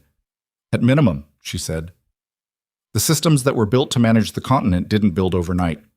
The systems that replace them won't either. He was quiet for a moment. The cup was warm in his hands. The fire made its small sounds. I abdicated, he said. She looked at him. Formally, 3 weeks ago, before the summit request, I stepped back from executive authority and transferred interim governance to a council of elected representatives pending the formal inquiry process. He looked at the fire. I didn't tell anyone outside my legal team. I wasn't sure I was going to tell you. Why are you telling me now? Because you should know, he said. Because you made a decision to be in this valley with accurate information, and that means I give you accurate information, including the parts that make me look like I have less power than I did yesterday. Do all see in us? He looked at her. The Silver Dominion's king no longer holds executive authority. He is subject to the same inquiry process as every other individual who made decisions that affected its citizens. His voice was level. I thought you should know that before whatever conversation we have about strategic alliances. She looked at him for a long moment. The floor was not a reason to build a house, but a man who abdicates his own authority in advance of an inquiry he could have avoided, who documents his own culpability in a folder he was not required to build, who gives the folder to the person most harmed by what it contains without conditions. That man was not the boy who had signed a document he did not understand. People changed, usually slowly, usually at great cost, usually without any guarantee that the change would be recognized or rewarded by anyone it mattered to. This one had changed. She had watched him do it in a single day across a summit table with witnesses, and she had watched the evidence of 3 years of the same change in the pages of a folder that did not soften a single fact. She was not ready to call it anything. She was not ready to name it or frame it or decide what it meant for the 10 variables it connected to. She was 31 years old, and she had survived the destruction of her family and 3 years of empire building in hostile territory, and a valley full of council operatives, and she was entitled to not having a conclusion ready at 2 a.m. in a library that smelled of old books and honest firelight. But she was here, in the chair, across from him. And she was not, she noticed with the precision she applied to accurate self-knowledge, looking for a reason to leave. Get some sleep, she said. You too, he said. I'll sleep when Tessin confirms 70% isolation. That's not for 4 more hours. Then I'll sleep in 4 hours, she said. He looked at her with the expression that she still did not have a category for, and she looked back at him, and the fire worked, and outside the frost-still valley held its ancient cold patience. Serafina, he said. Still here, she said. He nodded. Like that was the answer. Like that was, for tonight, exactly sufficient. She reached over and took the empty cup from his hand and set it on the table, and she pulled the spare blanket off the settee arm and put it across his lap, without looking at him. Because looking at him while doing it would have made it into a thing, and right now it was just a practical action, just a person making sure another person did not lose more body heat than they had already lost. She settled back in her chair. The fire worked. Outside, the frost held. And in the morning, the process would begin. The documentation, the dissemination, the slow, difficult work of dismantling 60 years of engineered deception and building in its place something that could hold the weight of honest governance. It would take years. It would require more from both of them than the Valley had required, because Valley's ended and the work she was describing did not have a clean ending. Only incremental progress and the long, unglamorous accountability of people who had decided that the truth was worth the cost of maintaining it. But that was the morning. Tonight, the fire worked. Tonight was enough.